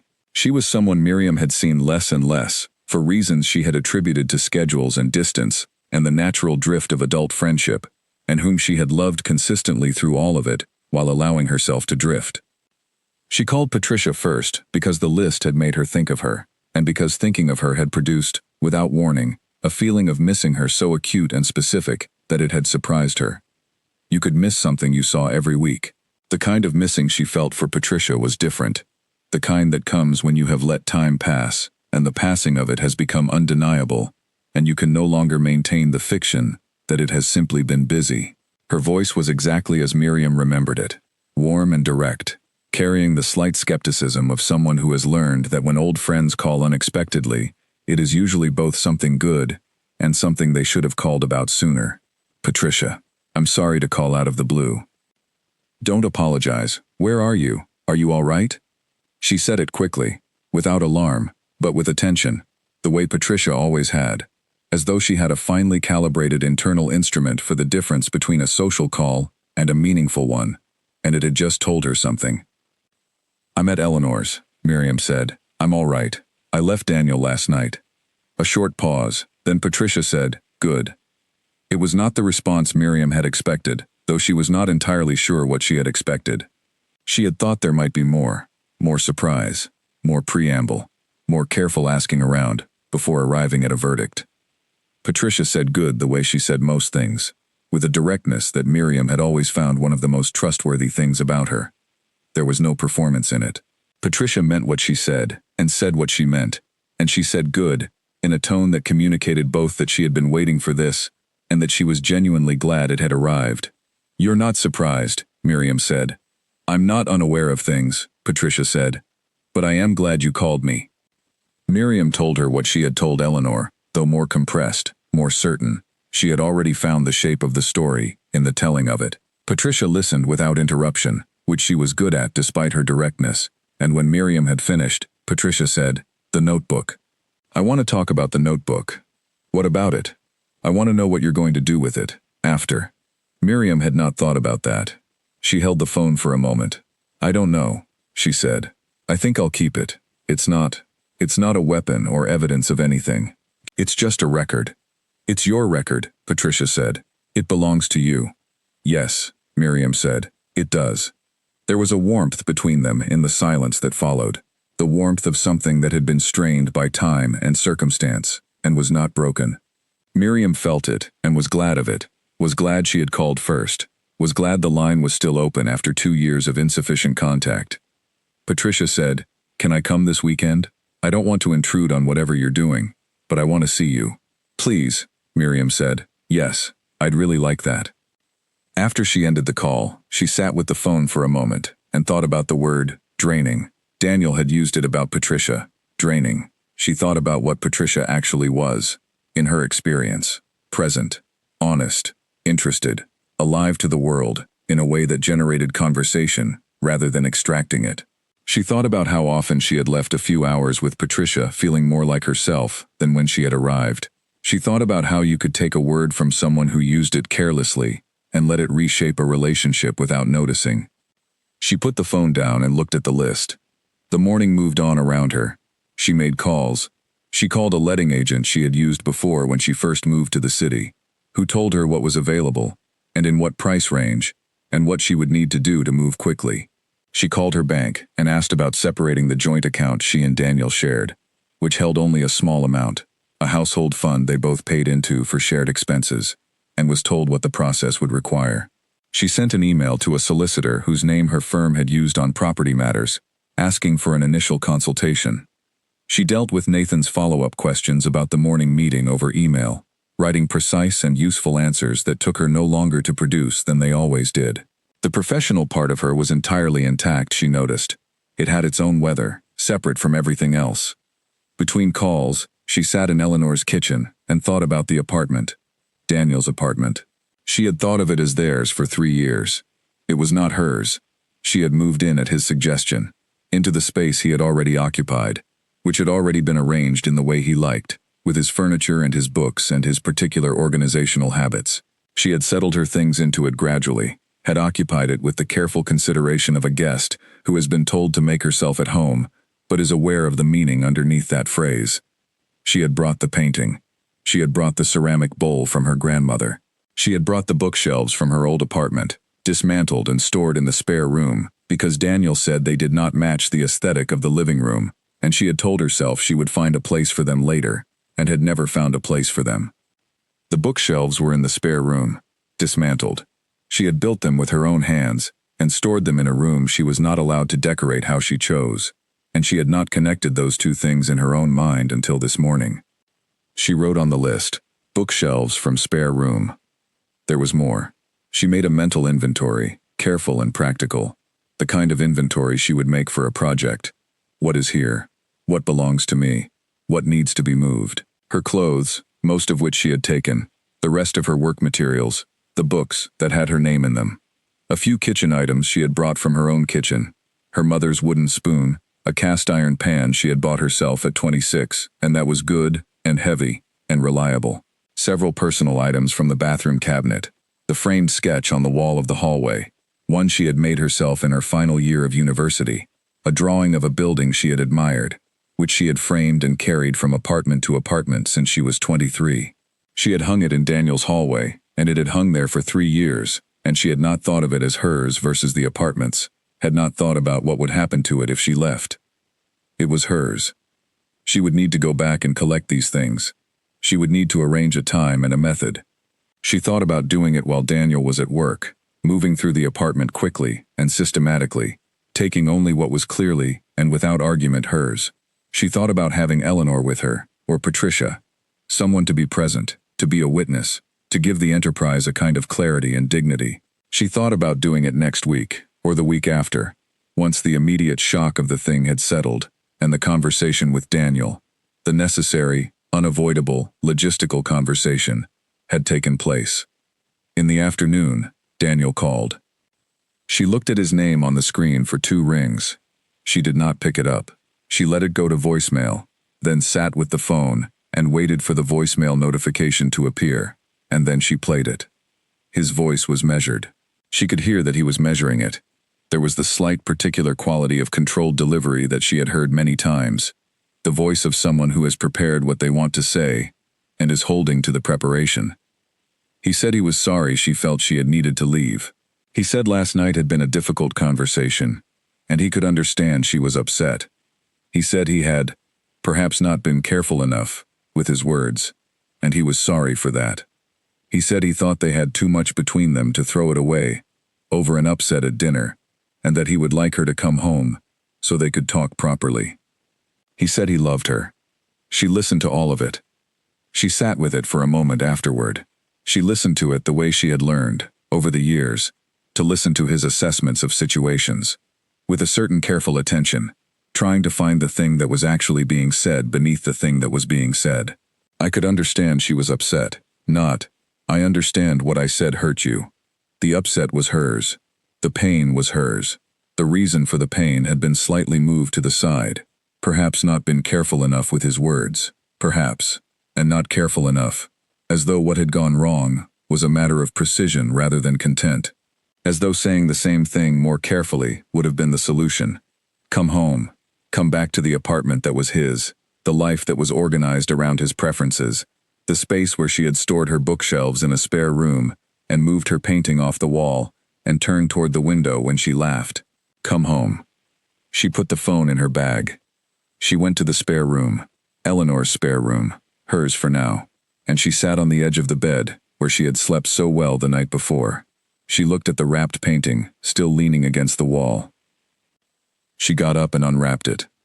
She took the blanket off carefully, folding it as she went, revealing the painting inch by inch, the way you reveal something you have been keeping. The landscape appeared, the ochre and the deep green and the distance blue, the warm, abstract warmth of it. She held it in both hands and looked at it for a long time. She had bought this because she wanted to live with it, because she wanted to see it in the mornings, because it made her feel something she valued, something quiet and expansive and alive. And she had moved it to a spare room because someone had said they would not want to look at it every day, and she had said, of course, that was fair. She looked at the empty wall across from the bed. She went to Eleanor's desk and asked her if she had a nail. Eleanor opened a drawer and found a small nail and a hammer, and brought them without asking why, the way she brought things. Miriam went back to the spare room. She measured by eye, which she was good at, professionally and instinctively, found the center of the wall, knocked the nail in cleanly, and hung the painting. She stepped back. The room was different with it. The painting filled something. It made the room feel inhabited rather than spare. It said, "Someone who knows what she likes lives here." It said, "This space belongs to a person with a point of view." Eleanor appeared in the doorway. She looked at the painting on the wall. She said, "Good." Miriam said, "It needed to be somewhere I could see it." Eleanor said, "It always did." They stood together looking at the painting for a moment. The ochre and the green and the blue. The landscape that had spent a year and a half in a spare room because someone had not wanted to look at it every day. Outside Eleanor's window, the rain had stopped. The afternoon was quiet and gray and entirely peaceful.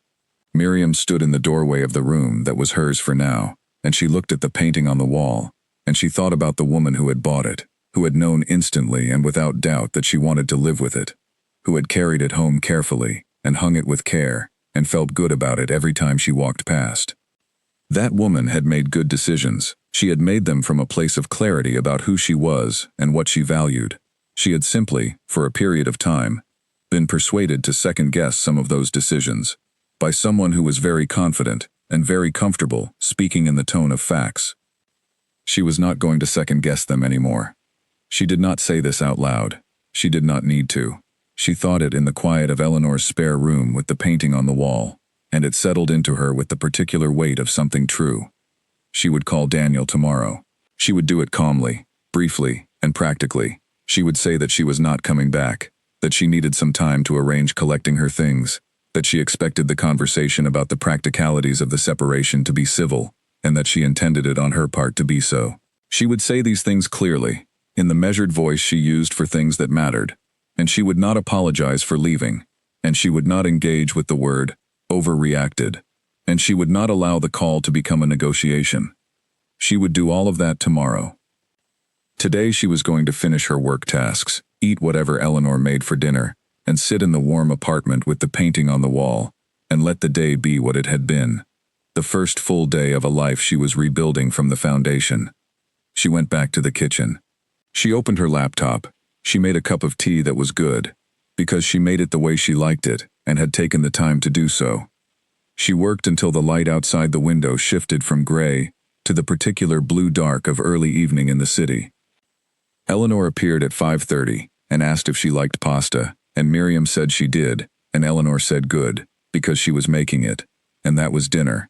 And they ate it at the kitchen table and talked about things that were not Daniel, and not the notebook, and not the list, because life is larger than its crises, and Eleanor understood this, and was the kind of person who knew when to let the larger life back in.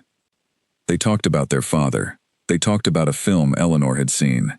They talked about a neighborhood they had both been meaning to explore on the other side of the river. All old buildings, and a good market on Saturdays. Miriam thought, I will go to that market. She did not know when, but she would go. She would do a great many things that she had been meaning to do for a long time. She would start, as she had always started, with a list. She called Daniel on Thursday morning, 2 days after she had left.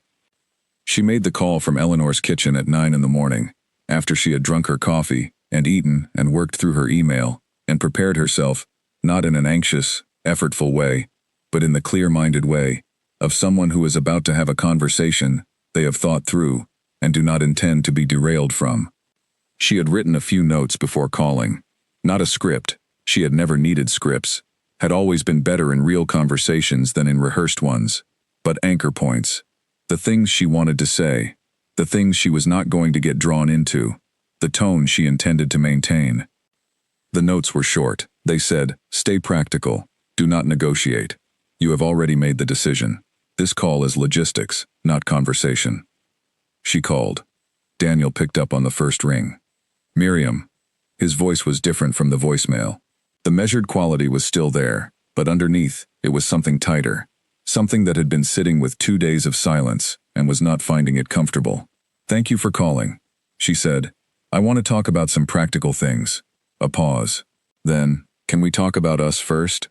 I don't think there's much to talk about there, Daniel, she said. She said it quietly, not coldly.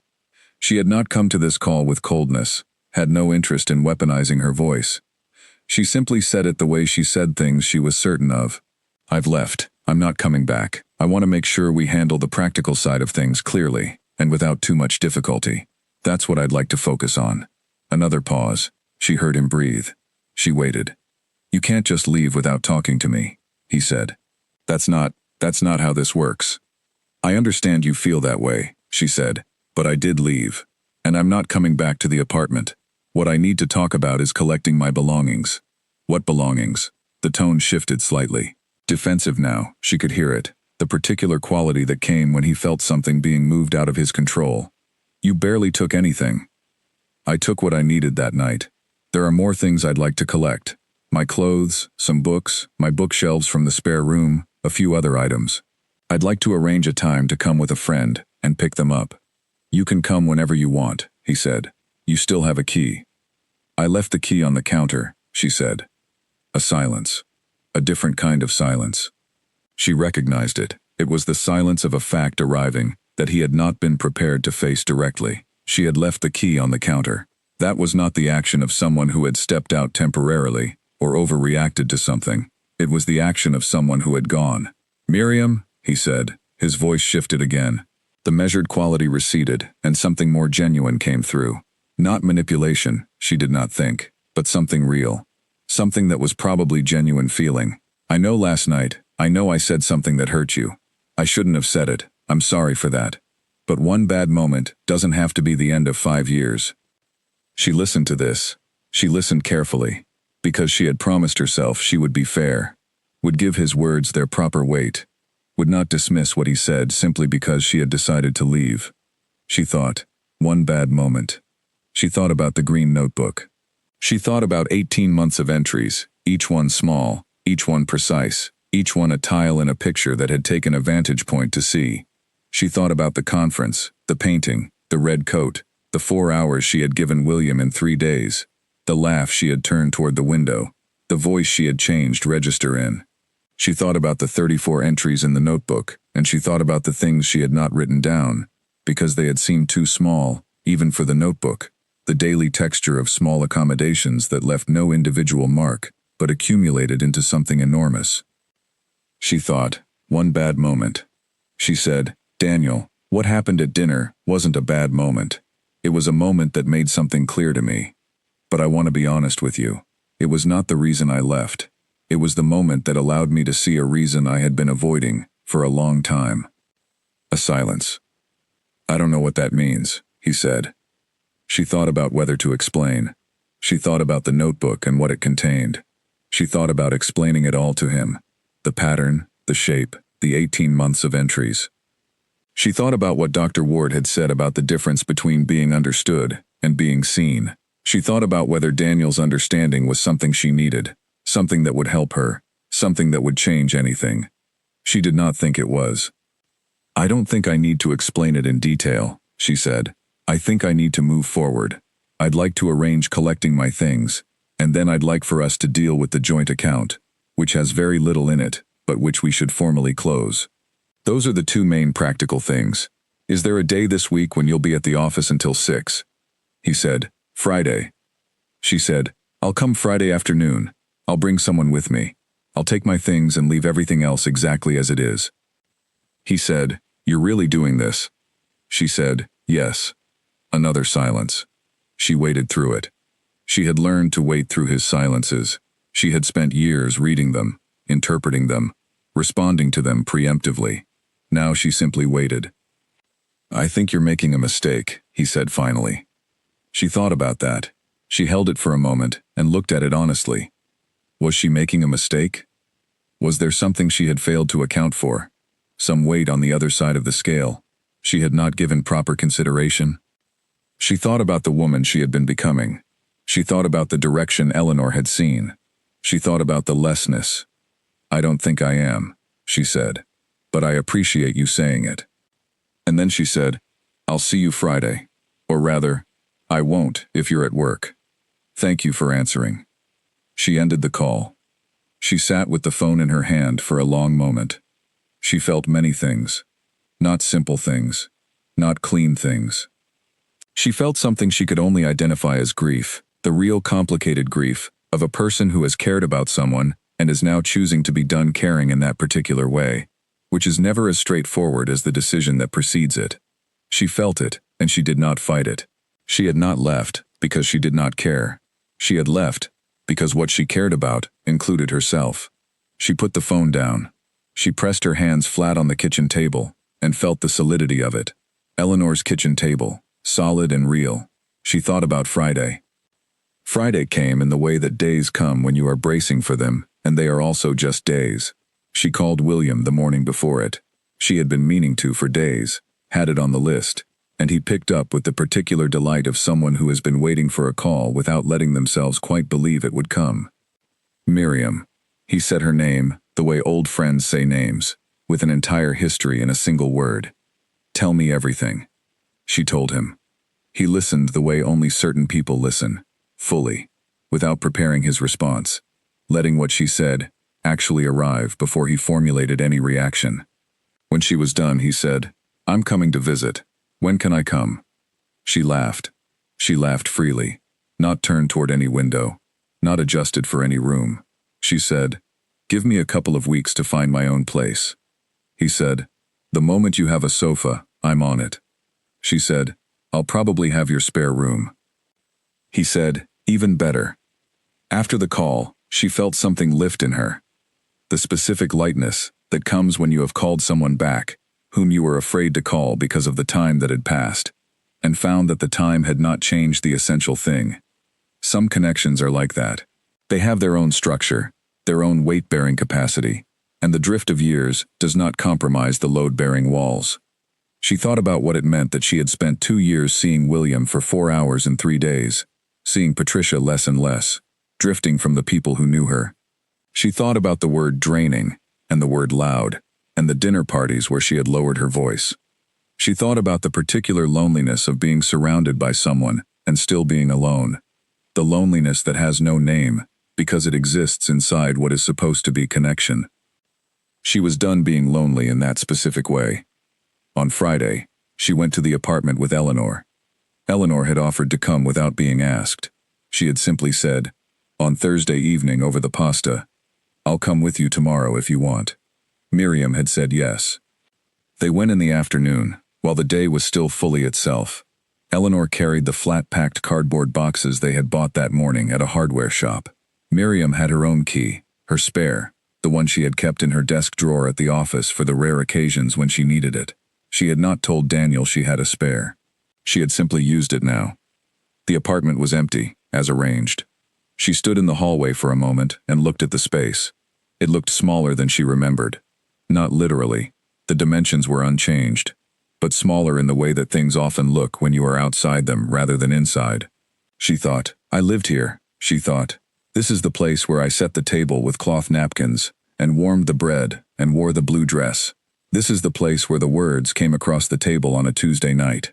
She moved. She was efficient and methodical. She had her list. She worked through it, room by room, clothes first, the things she had not taken on the night, the things she had left on hangers, which was most of them because she had packed only the essentials. She took them off the hangers and folded them into the boxes with care, in the way she did everything. She took the kitchen items, the wooden spoon, the cast-iron pan, the coffee grinder she had bought herself. She took the books from the living room shelves and the sketch pad from the side table. She took the drawing from the hallway wall. She had made it at 23. It had hung in every place she had lived since, a constant. She wrapped it in a cloth and held it under her arm. In the spare room, Eleanor helped her with the bookshelves. They were in flat pieces, stacked carefully against the wall, still numbered with the stickers from the original assembly. They lifted them and carried them out section by section and stacked them in the hallway. It took 20 minutes. They did not speak much while they worked, just the necessary words, the "can you get that side," and "I've got it," and this one next. When they were done, Miriam stood in the center of the spare room. It looked the same neutral walls, the same furniture. She had taken nothing from it except what she had brought to it. She had removed herself from it exactly. She looked at the wall where the painting had hung for almost 3 years. The hook was still there. A small circle of slightly brighter paint, where the frame had shielded the wall from light. She went to the living room. There was nothing left to take. Everything remaining in the apartment was Daniel's, or theirs, in a way that did not resolve cleanly, and she was not interested in the things that did not resolve cleanly. She was interested in her own. She had her own. She and Eleanor carried everything to the car. 3 boxes, a flat-pack bookshelf in sections, the drawing, the kitchen things. It filled the back seat and the boot. It was not very much, in the quantitative sense, but each thing was entirely, unambiguously hers. She closed the door of the apartment. She did not stand on the pavement looking up at the building. She did not look back in the way that people sometimes do when they are leaving something. The look that is really a last hesitation, dressed as a goodbye.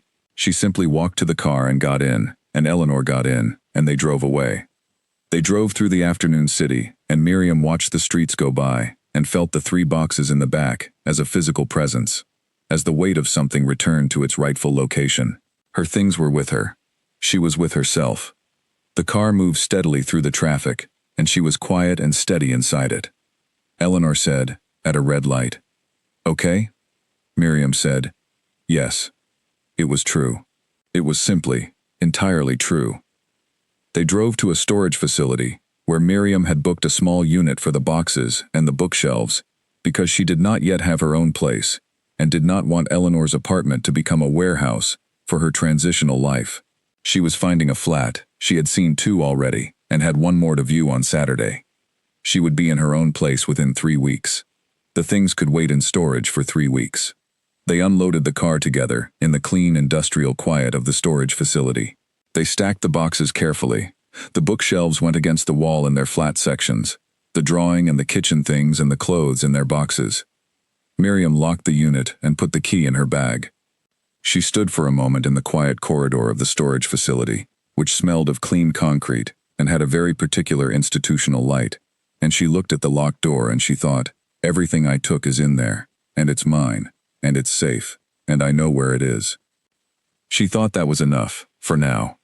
She thought it was more than enough. Eleanor drove them back to the apartment. On the way they stopped for coffee at a place on a corner that had small tables on the pavement and a good espresso machine. They sat outside in the cool of the afternoon and drank coffee and said very little, because they had done what they had gone to do, and there was nothing that needed to be said about it. A woman walked by with a large and confident-looking dog, and the dog stopped and looked at them with the focused intensity that certain dogs bring to strangers, and Eleanor said, "I think he's deciding something important about us," and Miriam laughed. A real laugh. The kind that bent her forward slightly. The kind that came from somewhere genuine and did not need to be adjusted for any room. She left it exactly as it was. The afternoon held her in it, warm and ordinary, and entirely, unreservedly her own.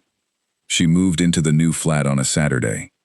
It was a second-floor flat in a tall Victorian building on a quiet street that had a tree on the pavement outside the front door, a tree that was wide and old and clearly had no intention of going anywhere. The flat had high ceilings and large windows that let in the morning light from the east. She had specifically asked about the orientation of the windows, the way an architect asks, because morning light mattered to her, had always mattered to her, and she was not going to live anywhere again where she did not wake up to it. The rooms were high and somewhat empty, the emptiness of a new start. She had her boxes from storage. She had her clothes and her books and the drawing from the hallway and the cast-iron pan and the wooden spoon. She had the bookshelves, which she assembled herself in the living room over the course of a Saturday afternoon, the flat-pack sections coming together in the familiar sequence, the numbered pieces finding their positions. Eleanor had offered to help, and Miriam had said she wanted to do it herself. She wanted to do it herself. She built the bookshelves in the living room, while the afternoon sun came through the east-facing windows at its afternoon angle, which was golden and warm and good, and she was on her knees tightening the final bolts when Eleanor appeared in the doorway with 2 mugs of tea and said, "You look like a woman in her own home." Miriam sat back on her heels and looked at the shelves she had built.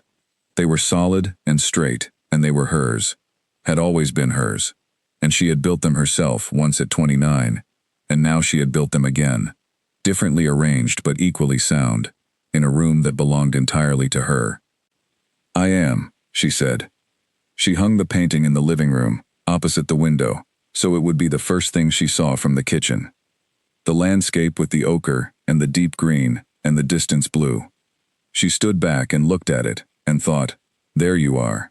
You should always have been where I could see you." She hung the drawing beside the doorway to the bedroom. The building she had admired at 23, carefully rendered in pencil, the first thing she had made in architecture school, that had made her certain she was in the right discipline. She had carried it from apartment to apartment for 11 years. It belonged in a doorway, a threshold thing, something that connected one room to another, something to move past every day.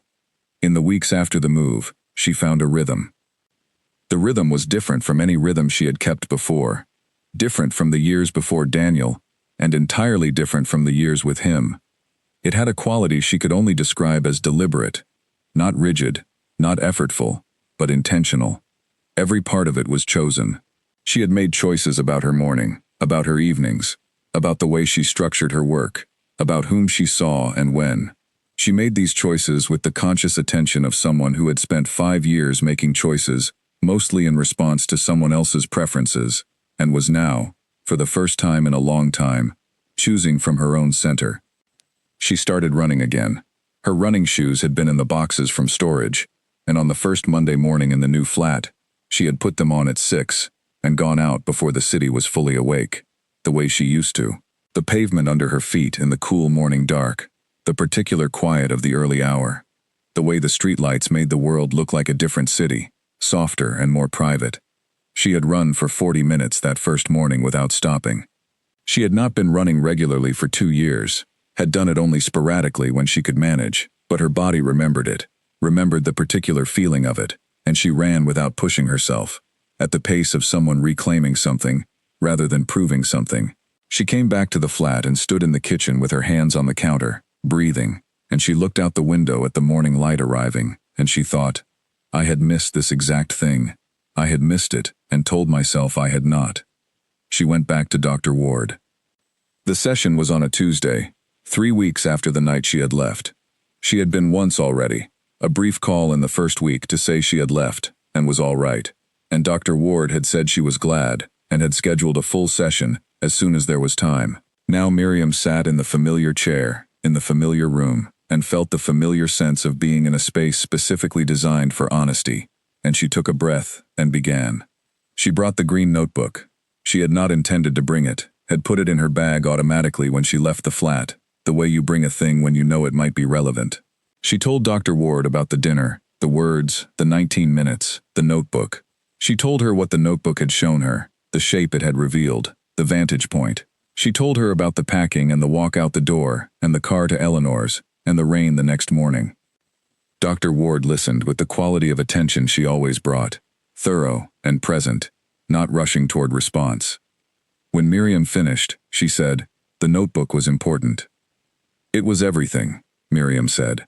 "Without it, I don't think I would have seen it clearly enough to act." Dr. Ward said, "You made the notebook. You kept it consistently for 18 months, without anyone telling you to keep going. You made the tool that allowed you to see the pattern." Miriam thought about that. She had not thought about it that way, had thought of the notebook as something Dr. Ward had suggested and she had used, a borrowed instrument.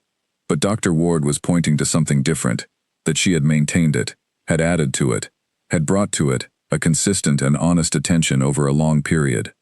That the notebook was not just a record but a practice, and that she had practiced it faithfully for a year and a half, while everything else was difficult. "I didn't know I was doing it," she said, "not consciously." "Some part of you did," Dr. Ward said. She said it without drama, as a plain observation. Some part of you was already working toward this. Miriam sat with that. She thought about the part of herself that had kept writing, that had not let the entries disappear, that had recorded each small moment precisely and honestly, even when the surface of her life was insisting those moments were not significant. She thought about that part as something separate from the part that had nodded and accommodated and explained and adjusted. There had always been two things happening at once, she understood now: the managed surface and the persistent, witnessing interior. The surface had been managing. The interior had been writing. The interior had won. She told Dr. Ward about the fifth message. "I think you've overreacted to something from last night," and about the way it had arrived in her like a stone settling through water. Dr. Ward nodded. She said, "What did that message tell you?" Miriam said, "That the framework wasn't going to change.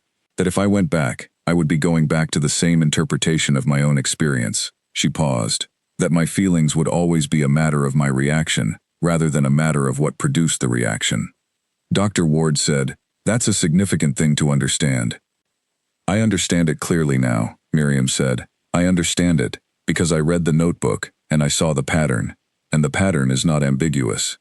I didn't overreact to one dinner. I responded, very slowly, and over a very long time, to an accumulation I had been recording, without realizing I was going to use it." Dr. Ward said, "And now you have." "And now I have," Miriam agreed. They talked for the rest of the session about what came next, not the logistics, which Miriam was managing capably on her own, but the interior work, the understanding. Dr. Ward said something that Miriam wrote down afterward, in a new notebook she had started, not the green one, which was finished, but a plain white one she had bought the week she moved. "The pattern you were in didn't arrive fully formed. It was built slowly, over time, out of moments that each seemed small. Understanding how you came to be in it isn't about blame. It's about recognizing the conditions so you can recognize them again if they appear." She had written that down because she wanted to hold it. She did not want to forget it. The weeks continued. She found her rhythm, and she kept it. She ran in the mornings. She worked with the full attention she had always brought to her work, and which felt, now, more fully available than it had in years. She was not spending energy on the constant low-level management of someone else's moods, and the energy had returned to her. She was given a new project, a significant one, a mixed-use building in a part of the city she found interesting, one that would require the kind of sustained thinking she loved, the kind that sent her to her desk early and kept her there long, and produced drawings she was proud of. She went to galleries on her own on Saturday afternoons, which she had not done in years. Daniel had found galleries dull, and she had gradually gone less, and then not at all, and had told herself she had gone less because she had less time. She went now and stood in front of things for as long as she wanted, thinking about them at her own pace, with no signal from the room telling her to move on. She saw Patricia for an entire weekend. Patricia came across town with a bag and a bottle of good wine, and they sat in the flat and talked for 2 days. Really talked, the way they had talked in their 20s, without editing, without managing the volume or the content, without one of them monitoring the clock. Patricia slept on the sofa because Miriam had not yet acquired a proper guest bed, and in the morning they had coffee and argued pleasantly about a film they had both seen and made plans for 3 other things they both wanted to do, plans they both intended to keep. Miriam put on the red coat one morning. It had been in the storage boxes, and when she unpacked it, she had hung it on the hook by the door without thinking too much about it, the way you hang a coat. But she had not put it on. She had worn the dark green one, the navy one, the gray one. The red one had hung on the hook, and she had moved past it every day. On a bright Saturday morning in the 6th week of living in the new flat, she reached for it. She put it on. She stood in the small hallway mirror. She had bought a mirror for the hallway, which she had always meant to have in a hallway, and she looked at herself. She was wearing a red coat. It was a bold, bright red, the kind that had always made her feel like she had decided something. She looked at herself in it, and she felt, not triumphant, not defiant, nothing as loud as either of those things. She felt correct. She felt like herself. She felt like a woman who had made a choice that had nothing to do with anyone else's aesthetic, and everything to do with her own. She went out into the morning. She walked to the market that she and Eleanor had talked about the morning after she arrived, the one on the other side of the river. It was everything she had hoped a good market would be. Crowded enough to be alive, but not so crowded as to be unpleasant. Full of good things. The kind of place where you could spend an hour and come back with a bag of necessaries, and the feeling that you had been present in the world. She bought tomatoes, and a good loaf of bread, and a small pot of herbs she intended to keep on the kitchen windowsill, and a book from a second-hand stall, run by a man about her age, who had very exact opinions about crime fiction, and shared them without being asked, which she found delightful. She walked home in the red coat, through the bright Saturday morning, with her bag of things, and the book under her arm, and she felt the pavement under her feet, and the morning air on her face, and she thought, this is what it feels like to be in a life that fits. Not a perfect life, not a simple life. She was still working through the formal separation. There were calls with the solicitor, conversations with Daniel that were civil and unremarkable, the slow unwinding of 5 years of shared administrative life. There were days when she felt the weight of it, the genuine and complicated grief of something ending, even when the ending was right. There were evenings when she sat in the flat and felt the particular ache of being entirely responsible for her own happiness, which was also entirely empowering, and also, sometimes, just a lot. She did not write that in the new notebook. The new notebook was not a record of difficulty. It was something else. She was not sure yet what to call it. She was writing things in it that were different from the green one's entries. Not what happened and what it cost, but what she noticed, what she thought, what she was working toward. She wrote in it when something felt true and she wanted to hold it close. She wrote in it when she made something she was proud of, at work or in the kitchen, or simply in the ongoing design of her daily life. It was a different kind of record. She was a different kind of keeper. On the morning she walked home from the market in the red coat, she set her bag down in the kitchen and stood for a moment and looked at the flat, the living room, with the painting on the wall, the bookshelves she had built herself, the drawing by the doorway, the kitchen with its good morning light. She looked at all of it and thought, I made this, not the building, the life inside it. She had made it carefully, from her own materials, in the way she had always made things. She had chosen each piece and placed it deliberately, and it was entirely, unreservedly hers. She turned on the radio, she made coffee. She made toast with the bread she had bought, and ate it standing at the kitchen counter, looking out at the tree on the pavement, old and wide and settled in itself, with absolutely no intention of going anywhere. She thought it was a very good tree. She thought she was in very good company. 3 months after she left, Miriam was invited to speak at a conference. It was not the same conference she had turned down 2 years ago. That event had come and gone without her, as she had known it would, and she had lived with the quiet consequence of that choice, in the slow way that professional choices linger. This was a different conference, a newer one, organized by a group of younger architects who were interested in the relationship between architecture and public well-being, not just the aesthetics of buildings but their actual effect on the people who moved through them, which was the thing she had always cared about most. The invitation arrived on a Thursday morning by email, and she read it twice, and sat back in her chair, and felt something that was close to pure pleasure, uncomplicated and immediate, the feeling of being asked for something that you are genuinely able and glad to give. She wrote back the same morning and said yes. She told Eleanor on the phone that evening, and Eleanor said, "Good, tell me what you're going to talk about." She told Eleanor she was going to talk about thresholds, the architectural significance of the spaces that connect one environment to another, the way doors and archways and entrances shape a person's first emotional experience of a space, the way that the design of a threshold tells a person whether they are welcome or merely permitted.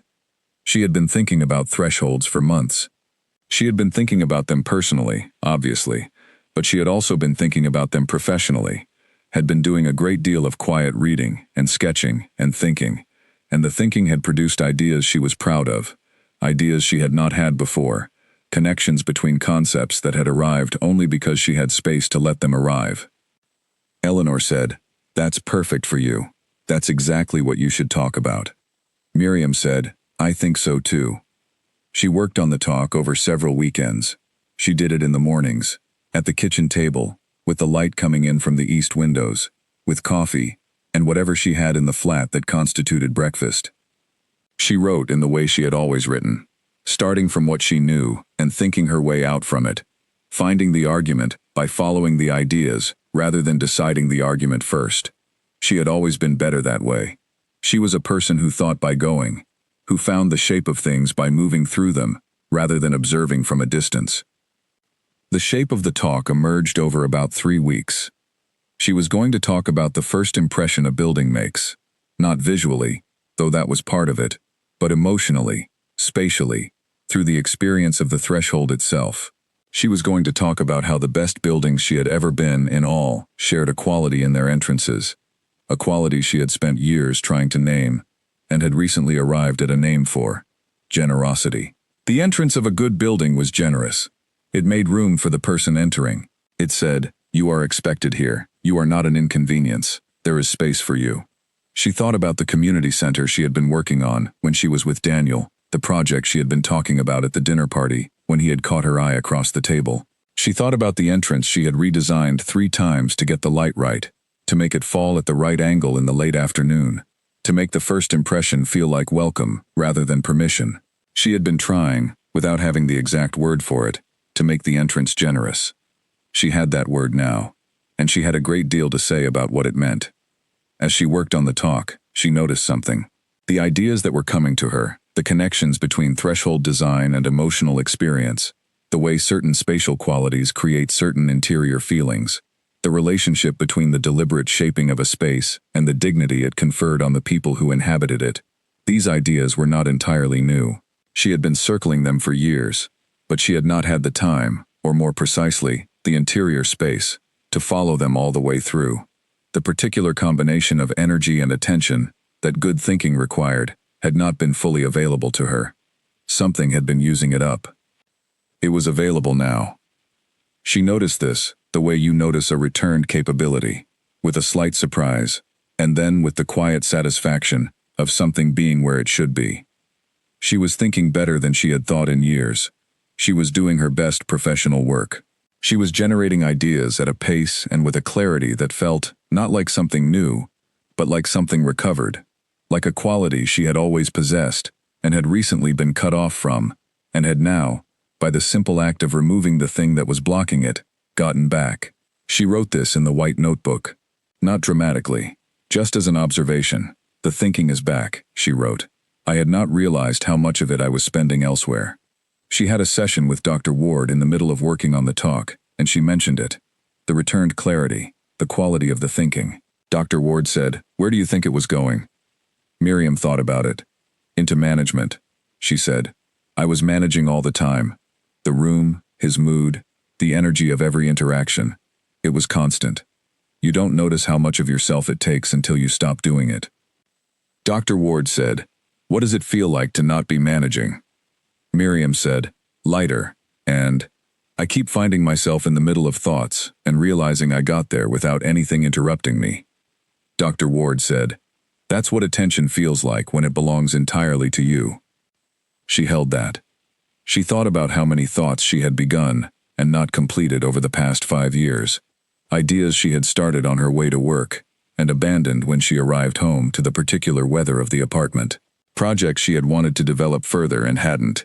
Things she had been reading and had lost the thread of. The thread had been available. She had just been using it for other things. She thought about how little she had blamed Daniel for this, even now. She was not interested in blame, had never been particularly interested in it. It seemed to her a less useful application of the same energy that might go toward understanding. What she was interested in was the understanding itself. The clear, specific understanding of what had happened, and how it had happened, and what she was going to do differently. Not with bitterness, simply with accuracy. She thought about the conditions Dr. Ward had mentioned, recognizing the conditions so you could recognize them again. She thought about what the conditions had looked like, not dramatic, not obvious. They had looked like a person who was confident in his own perspective and less curious about hers. A person who experienced her opinions as things to be managed. A person who, and she was precise about this, had worked to be precise about it rather than reductive, probably did not know he was doing any of it, or at least did not know the full scope of what he was doing, because the things he was doing had each seemed small and reasonable to him, and they had each seemed small and reasonable to her too, at the time. That was the most important thing to understand. The conditions had looked reasonable. They had looked like the ordinary compromises of shared life. They had looked like consideration and care, the ordinary adjustments that people make around each other. The difference that the notebook had eventually revealed, the difference that the vantage point had finally shown, was the direction of those adjustments. They had all been in one direction. She had been the one adjusting, consistently, overwhelmingly, in one direction only, toward him, and he had accepted each adjustment as simply the way things were, as the natural order of a life they were building together. She thought, that is what it looks like when two people have an unexamined agreement about who matters more. She did not write that in the white notebook. She said it to Dr. Ward, and Dr. Ward was quiet for a moment and then said, "That's a very precise way to put it." Miriam said, "I've had time to think it through." She had. 3 months of thinking it through, carefully, without rush, the way she thought through every problem that mattered to her, not rushing to a conclusion, following the argument wherever it actually went. She had arrived at something she felt was accurate and fair to everyone involved, including herself. She had not rewritten Daniel into a villain. She had not rewritten herself into a victim. She had found the actual shape of what had happened, the actual shape of the pattern, and she was holding it clearly, and she was learning from it. She thought about what she would look for, going forward. She thought about the conditions. She thought, I will pay attention to the direction of adjustment. I will notice if I am always the one bending. I will notice if my voice is changing register. I will notice if my things are moving to spare rooms. She wrote that in the white notebook, all of it. Not as rules but as knowledge. The kind of knowledge that only comes from having lived something, and survived it, and thought about it honestly enough to understand it. 2 weeks before the conference, she had dinner with Caroline. Caroline, who had met Daniel 4 months into the relationship and said he was very smart and clearly very fond of Miriam, and had not said anything else. Caroline, who had known Miriam since their 2nd year of university, who had reserved her judgment and kept her counsel and been consistently, warmly present through all of it, in the way that a certain kind of long friendship is, not intrusive, not performative, just there. They went to a restaurant they had been going to since they were 23.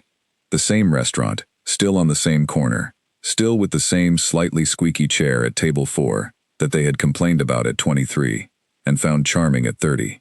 They sat at a different table and ordered and talked, and it was, from the first moment, easy.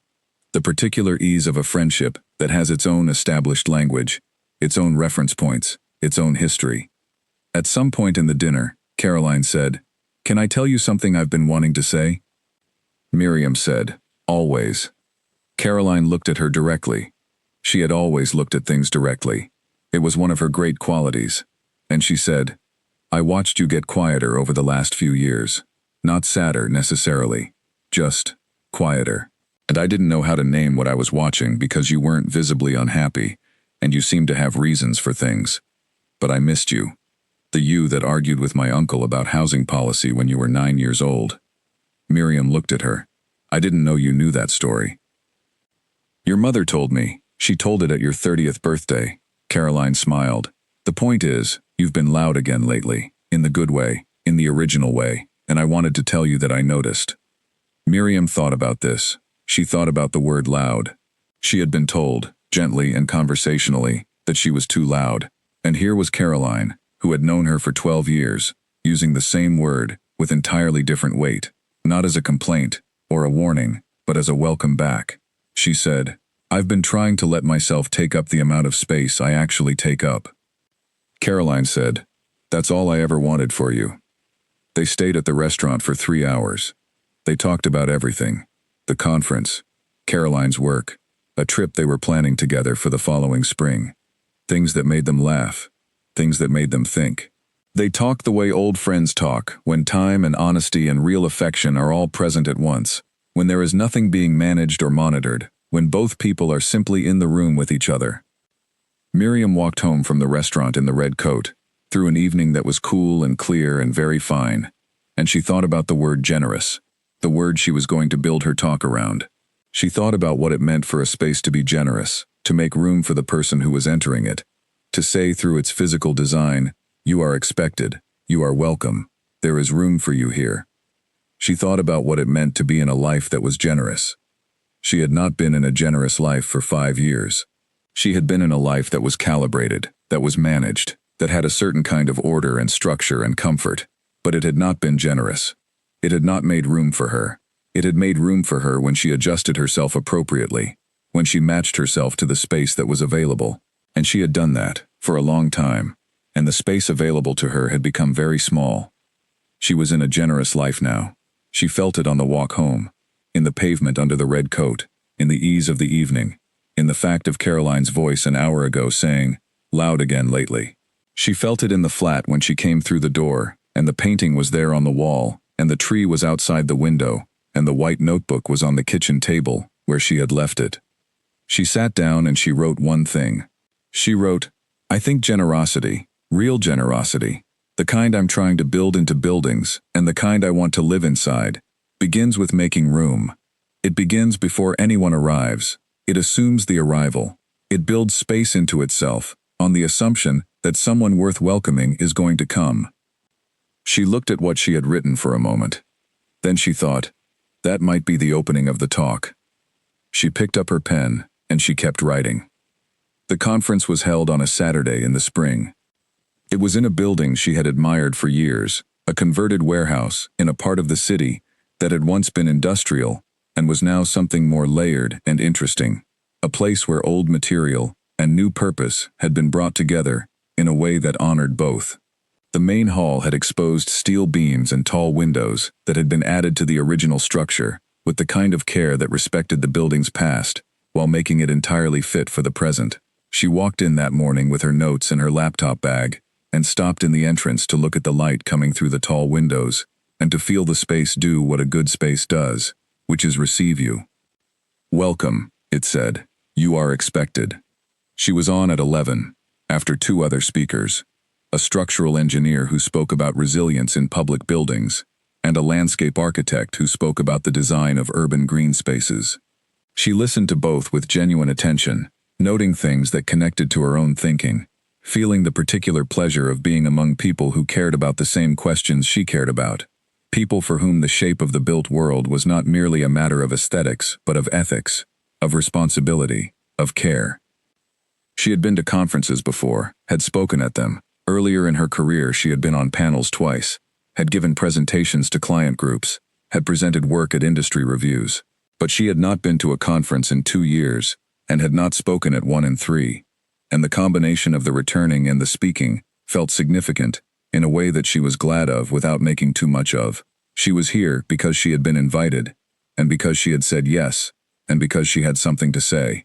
Those 3 things were enough. When her time came, she walked to the front of the room with her notes in her hand and her laptop on the lectern, and the audience arranged in the clean, attentive rows of people who have come to hear something they hope will be useful or true. There were perhaps 200 people there. She looked at them for a moment before she began, the way she had always done at the beginning of a presentation, not to compose herself, but to actually see who was in the room. She thought, these are my people, in the general sense, the people who think about the same things she thought about, and she was glad to be among them. She said, "I want to talk about thresholds." She had not planned to begin exactly that way. She had planned a different opening, more formal, more framed. But in the moment of standing at the front of the room and seeing the people in front of her, she had decided that the direct thing was the right thing. She always made better decisions in the moment than on paper. She had always known that about herself. She talked about thresholds. She talked about the physical and the emotional architecture of entrances, the way a well-designed threshold prepares a person for what they are entering, the way it can communicate openness or closedness, welcome or warning, before a word has been spoken or a foot has passed over the line. She talked about the community center entrance she had redesigned 3 times, the light she had spent months trying to get right, the specific quality she had been seeking in the fall of that afternoon light across the stone floor. She said the word she had worked her way to, generosity. She talked about what generosity means in architectural terms. Not decoration, not expense, not scale. Generosity in design was something more specific and more demanding. It was the quality of a space that had been shaped with the arrival of another person in mind, that had anticipated need and made room for it. It was a design that said, "I thought about you before you arrived. I made space for you. There is room here." She said, "The opposite of a generous space is not a mean space. It is an indifferent one, a space that was designed around the preferences of one set of people and has simply not considered others." We don't always notice indifferent spaces because they are comfortable for whoever they were designed for, and uncomfortable for everyone else. And the people they are uncomfortable for are often the people whose discomfort goes unremarked. She had written that line in her notes and had not been sure she was going to say it out loud, but she said it, and it landed the way she had hoped it would. Not as a political statement, but as a professional one. A statement about design philosophy, about the choices that architects make, about whose comfort and whose arrival they were building for. She continued. She talked about the community center. She talked about the way certain buildings turned their backs on their neighbors, and certain buildings opened toward them. She talked about the relationship between the physical language of thresholds and the political language of inclusion, and she was careful to stay grounded in the professional and the specific, to make arguments from examples and not from abstraction. She was good at that, at staying in the concrete, at making the general argument through the particular thing. She talked for 35 minutes. When she finished, there was a moment of quiet, not the awkward kind, but the kind that happens when an audience is still inside what they have just heard, still with it, not yet ready to bring it back to the ordinary rhythm of applause and question and answer. Then the applause began, and she received it with a simple nod and a thank you. And then the questions came, and they were good questions, the kind that told her people had listened and wanted to push further, and she answered them with the pleasure of someone engaging with ideas she had thought about deeply enough to have more to say about than she had had time to say. After the session, people came to speak to her. A young architect who was working on a school and had questions about entrance design. A developer who asked whether what she was saying about generosity was replicable or always site-specific. A practical question, the kind she liked, because it forced her to be useful. A woman about her own age who said simply, "Thank you, I needed to hear that today," and then moved on, before Miriam could ask what she had meant, which left her wondering in a way she found she liked.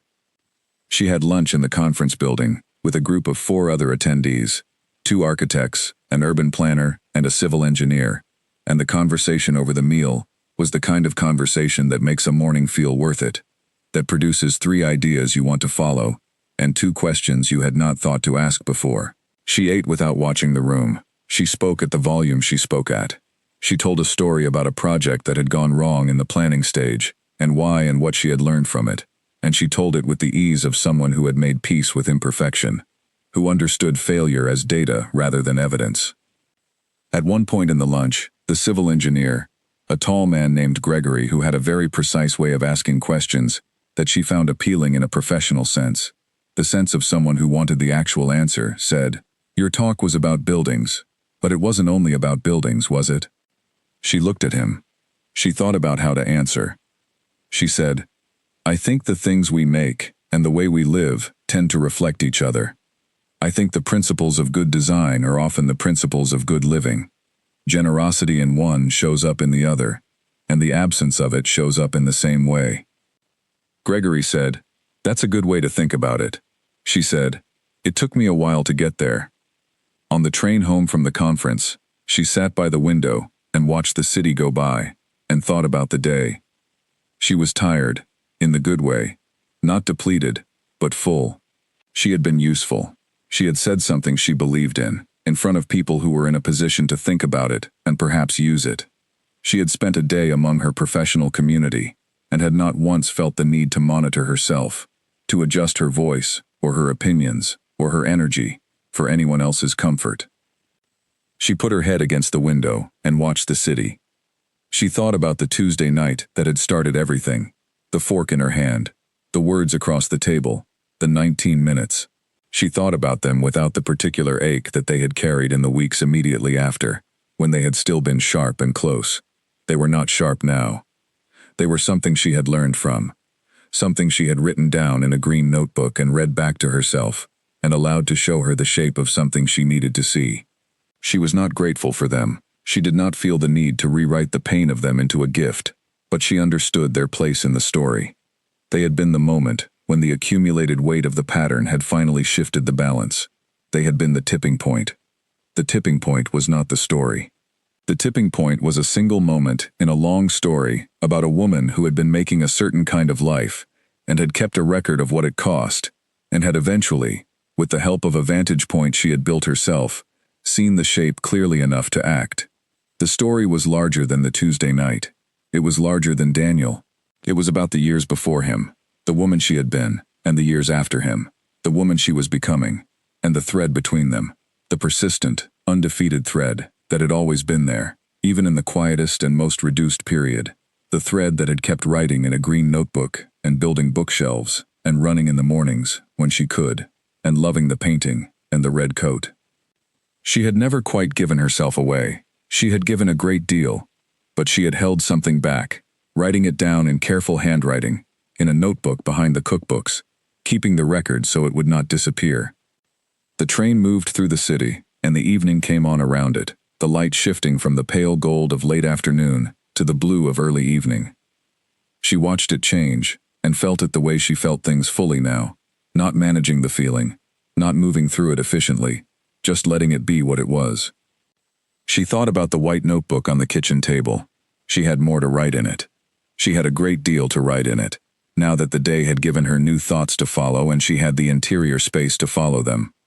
She thought about the talk, and the questions, and the lunch, and Gregory's observation that the talk was not only about buildings.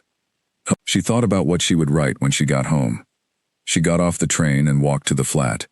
The spring evening was warm, and the street had the particular quality it had in warm weather, alive and unhurried, people moving at the pace of people who are not rushing.